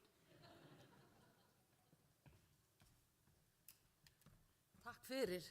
Komið sæl. Sara Dögg heiti ég og er bæjarfulltrúi Viðreisnar í Garðabæ. Mér er á tamt að lengja fundi, þannig að mér fannst alveg tilvalið að ég kemi hérna eftir Guðmundi til þess að gera. Það er eitt sem ég langaði sérstaklega til þess að brýna sveitarstjórnarfólk fyrir fyrst við erum hér öll saman komin. Og það varðar okkar risastóra málaflokk, málefni fatlaðs fólks, sem liggur á okkar, við erum með í fanginu, auðvitað, sveitarfélög, hvað varðar að tryggja góða þjónustu, hvað varðar að styðja þannig við þessa einstaklinga til að þau megi eiga sitt sjálfstæða líf eins og kostur er. Það er þannig, og það sem ég langaði að ræða hér, að rétt að koma inn á, ég ætla að stytta mál mitt mjög mikið, því ég vil líka fara að komast á barinn. En það er þannig að það er tiltölulega stutt síðan að það komu athugasemdir, það koma reglulegar athugasemdir varðandi Sameinuðu þjóðanna réttindi fatlaðs fólks. Það eru sem sagt rýnuhópar sem eru að rýna innleiðingu samningsins allan heim. Á Íslandi var verið núna tiltölulega nýkomin athugasemdir varðandi virkni og vinnu.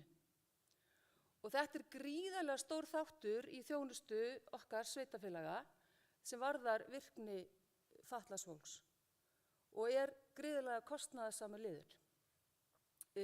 Athugasemdirnar sem ég langaði að ávarpa hér varða það sem við erum að bjóða upp á, sveitarfélögin, sem varðar virkni úrræðin eða aðgreindu vinnustæðina.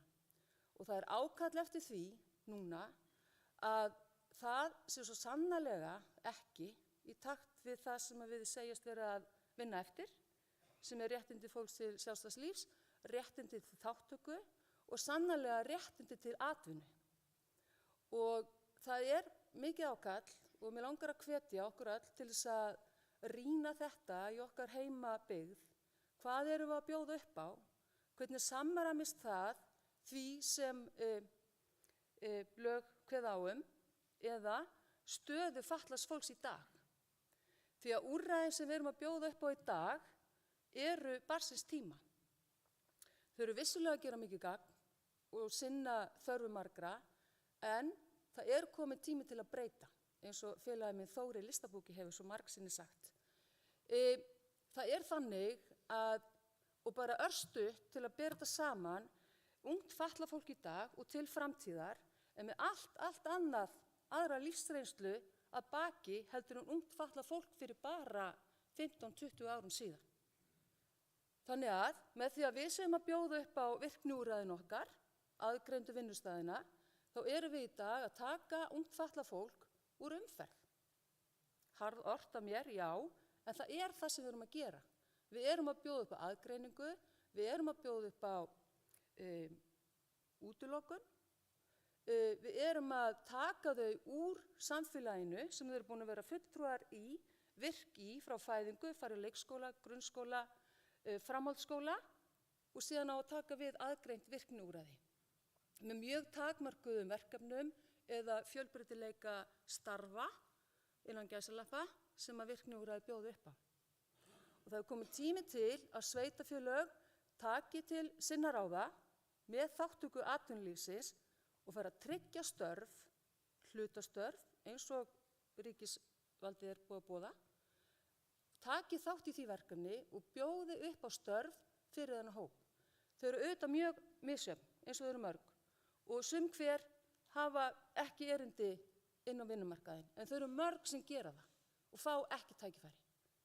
Þannig að þetta er mín brýning til þessa fundar. Takk.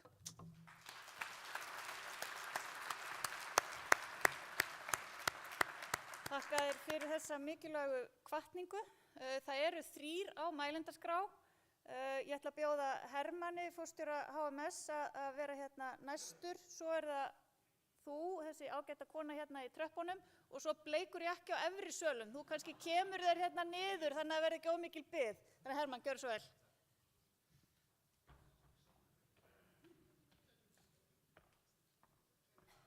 Jæja, ég ætla að reyna að svara. Ég get nú fullvissað ykkur það að fjármagn kemur ekki úr þessari nefnd sem við vorum að tala um áðan.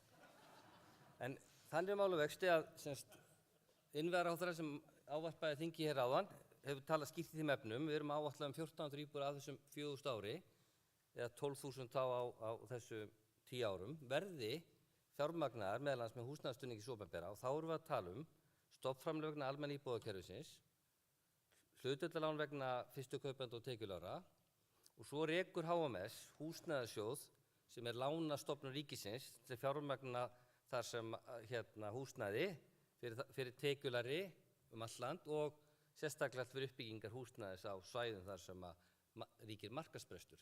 Þannig að við erum með fjármagn úrræði sem við getum nýtt og erum að nýta. Þannig að við erum þess að fara svona hratt af stað í þessu verkefni. Kostnaðarmati mun liggja fyrir í október.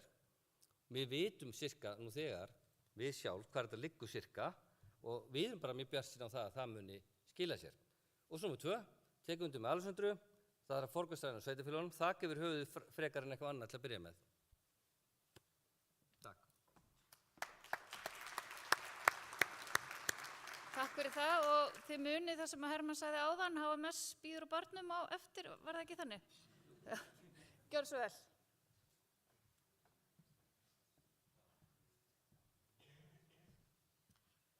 Góðan daginn og takk fyrir. Ég sé það stefni í 4 kvöld.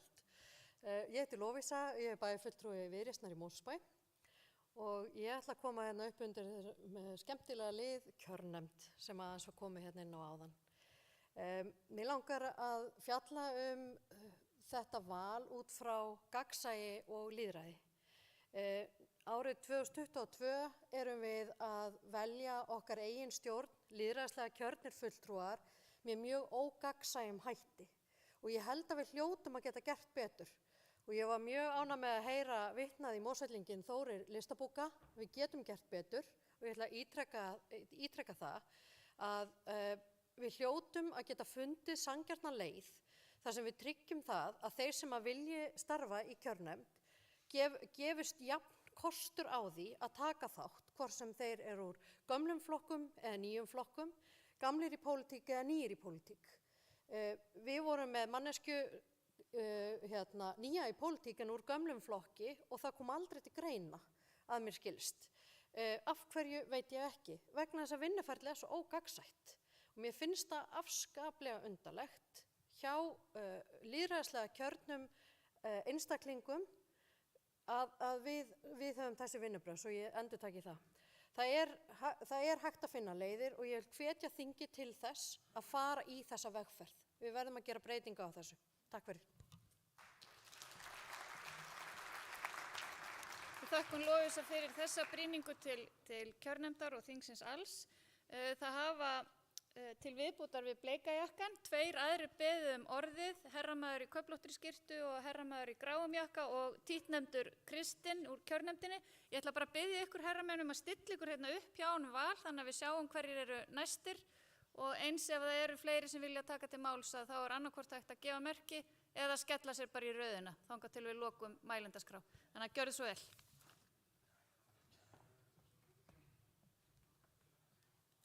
Góða kvöldið, Sanna Magdalena Mörstudóttir heiti ég, borgarfulltrúi Sósíalistaflokksins í Reykjavíkurborg, Sanna sósíalisti hérna í rauða jakkanum.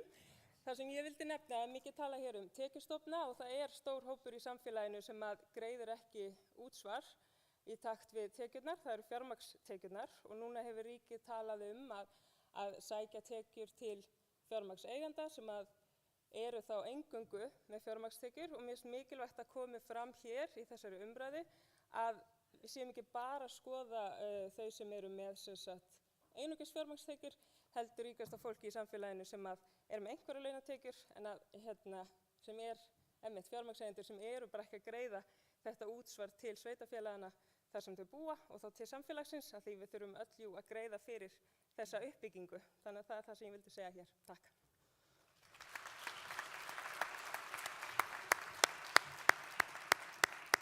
Þökkum Sönnu fyrir það. Gjörðu svo vel.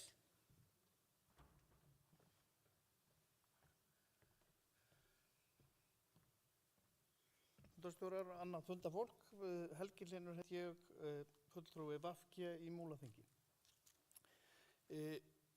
Ég ætla að koma hérna upp til þess að svolítið í samandur og Sanna. Það eru til djúpir vasar. Ég var algjörlega sammála Ásthildi, við getum ekki hækkað þessi gjöld. En það eru alls konar gjöld sem við getum hækkað. Útgerðin er ekki að borga til sveitarfélagana eins og hún gæti. Við megum hafa hafnargjöldin, aflagjöldin, löndunargjöldin 3%, þau eru að hæðst 1,6 og niður í 0,8. Ég veit að við getum ekki tekið þá peninga beint út. Það er eitthvað sem við getum bara breytt. Við getum farið í samninga við ríkið um það. Almennt er fiskeldið að borga 0,8%. Það er sturlað. Fyrir utan að útgerðin er ekki að verðleggja fiskinn eftir markaðsverði. Ég sló á það fyrir síðustu loðnuvertíð að sveitarfélögin urðu af 1,8 milljarði vegna rangrar verðlagningar á loðnunni. Það eru hellingspeningar og það var ekki stór loðnuvertíð eins og niður. Það eru djúpi vasar og við höfum bara að leita í þá. Takk. Takk fyrir það. Kristinn er komin hérna í röðina og svo er herramaður hérna í gráum jakka sem að baða orðið. Gjörðu svo vel, Kristinn. Já, nú ætla ég að vera mjög fljótur vegna þess að hérna veit þá að þið voru að tala um reynsluna að þetta er það sem fólk nennir ekki að það er að sitja hér og hlusta á okkur. Það vil komast út úr salnum. En til að svara því sem var spurt og varðandi kjörnefndina, þá glemdi ég náttúrulega aðalatriðinu. Þetta er tillaga kjörnefndar. Allir þingfulltrúar geta komið breytingatillögu á því sem kjörnefnd hefur lagt fram. Við erum bara að flýta störfum fyrir fundinum, þannig að þetta er ekkert verið að vinna þessu, þetta er allt opið ferli hjá okkur í kjörnefndinni. Við komumst bara að þessari niðurstöðu. Ef þið viljið gera breytingar, þá bara gerið þið það, komið tillögu, mælið fyrir henni og ég bara beðist innilega afsökunar að hafa glemt að segja það að þetta er tillaga kjörnefndar og allir þingfulltrúar 152 geta komið með tillögu breytingar á þessari tillögu og endilega gerið það ef þið haldið hafa ykkur stuðning á bak við það, en sleppið því annars. Takk.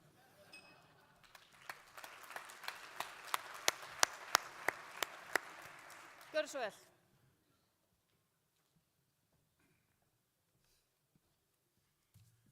Þingforsetar og góðir sveitarstjórnarmenn, ég er nú búinn að vera lengi í þessum bransa, 10 ára en ég hef aldrei farið á þetta þing. Það var komið að því núna. Ég heiti Kjartan Björnsson og er bæjarfulltrúi í sveitarfélaginu Árborg. Ég hef heyrt í fleygt hjá nýju fólkinu og mikil endurnýjun og það kom hér fram að því þykir þetta ferli á kosningu formanns sambandsins vera tiltölulega óheppilegt. Þá ekki vegna þess hvernig úrslitin urðu eða neitt slíkt, heldur bara það að kynningin er náttúrulega ákala lítil, sumir fengur hringingu frá báðum, aðrir frá öðrum frambjóðandurum og sumir enga. Og það er auðvitað algjörlega óboðlegt fyrir nýtt fólk að gera sér grein fyrir því í 5 eða 10 mínútna spjalli hvernig að ég að kjósa sem formann sambandsins. Ég held að það sé ekki heppilegt. Auðvitað er gott að gera þetta rafrænt og allt þetta og hafa þetta tilbúið og klárt og annað slíkt. En ég hef heyrt þessu fleygt hjá nýju fólki að þetta sé erfitt að hafa þetta svona.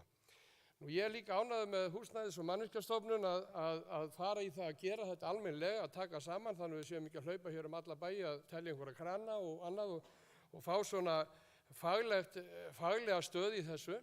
En ef ég man rétt þá heyrði ég í fréttum núna á dögunum að það væri möguleg einhvers konar misskráning á mögulegri þörf á nýjum íbúðum. Ég þekki það ekkert og ég bara varpaði svona fram að ég heyrði þetta og ég komst að því í kosningabaráttunni í vor að þegar ég var að hringja út í fólk sem var nú bara svona blindandi hringingar að það var gríðarlega mikið af fólki sem er löngu fluttur okkar sveitarfélagi. Það er erlent verkafólk sem hefur komið og íþróttamenn og fleiri og þeir eru ennþá með lögheimili skráð hjá okkur og það er held ég alveg gríðarlega mikil ofskráning á íbúum í mörgum sveitarfélögum. Hvernig við leysum það, förum ég að hreinsa til eða annað, ég þekki bara ekki aðferðina, en ég fer að velta því fyrir mér hvort að það sé nokkuð mögulegt að það sé of mikið óskað eftir nýjum íbúðum út frá jafnvel þessum tölum. Þetta var nú bara svona hugmynd hjá mér. En enga síður, fyrsta þingið og vonandi verður alveg gríðarlega gaman og ég ætla ekki að lengja þetta frekar. Ég er alveg öruggur á því ég ætla að fá mig bjór í kvöld og kannski fleiri en einn og fleiri 2 og mér er sama hver borgar hann. En ég get sagt ykkur eina skemmtisögu í leiðinni að ég veit að vill fá rauðaspjaldi núna en þannig var að í vor og þá voru liðin okkar að spila í undankeppni í bikarnum á Ásvöllum í Hafnarfirði. Það var KA og Selfoss. Og mér fannst það nú vera orðinn svolítið afskiptassamur við dómarann, þessi ágæti maður, hann Heimir, og hann var farin að standa upp og kominn nánast inn á og mér leist nú ekkert á blikuna því ég er líka æstur þegar það er mikill kappleikur í gangi og ég labba svona niður tröppurnar niður, við vorum varamanna megin og ég labba niður og það skipti heldur engum tógum að þessi ágæti rólegi þingforseti, eins og þið sjáu hvað hann er spakur hérna, hann stökk nánast upp í stúku og hann átti bara eftir að gefa mér á kjaftinn. En hann gerði það ekki, þannig að hann ætlar að bjóða mér upp á 1 drykk í kvöld og rauðaspjaldið. Góða skemmtun. Takk fyrir það. Það má alveg vera léttur. Fleiri sem vilja taka til máls? Fyrsta boð, annað boð, þriðja boð, slegið og ég hér með fresta þingi til morguns. Við byrjum hér klukkan 9 í fyrramálið. Eigið gott kvöld og gangi hægt gleðina dyr.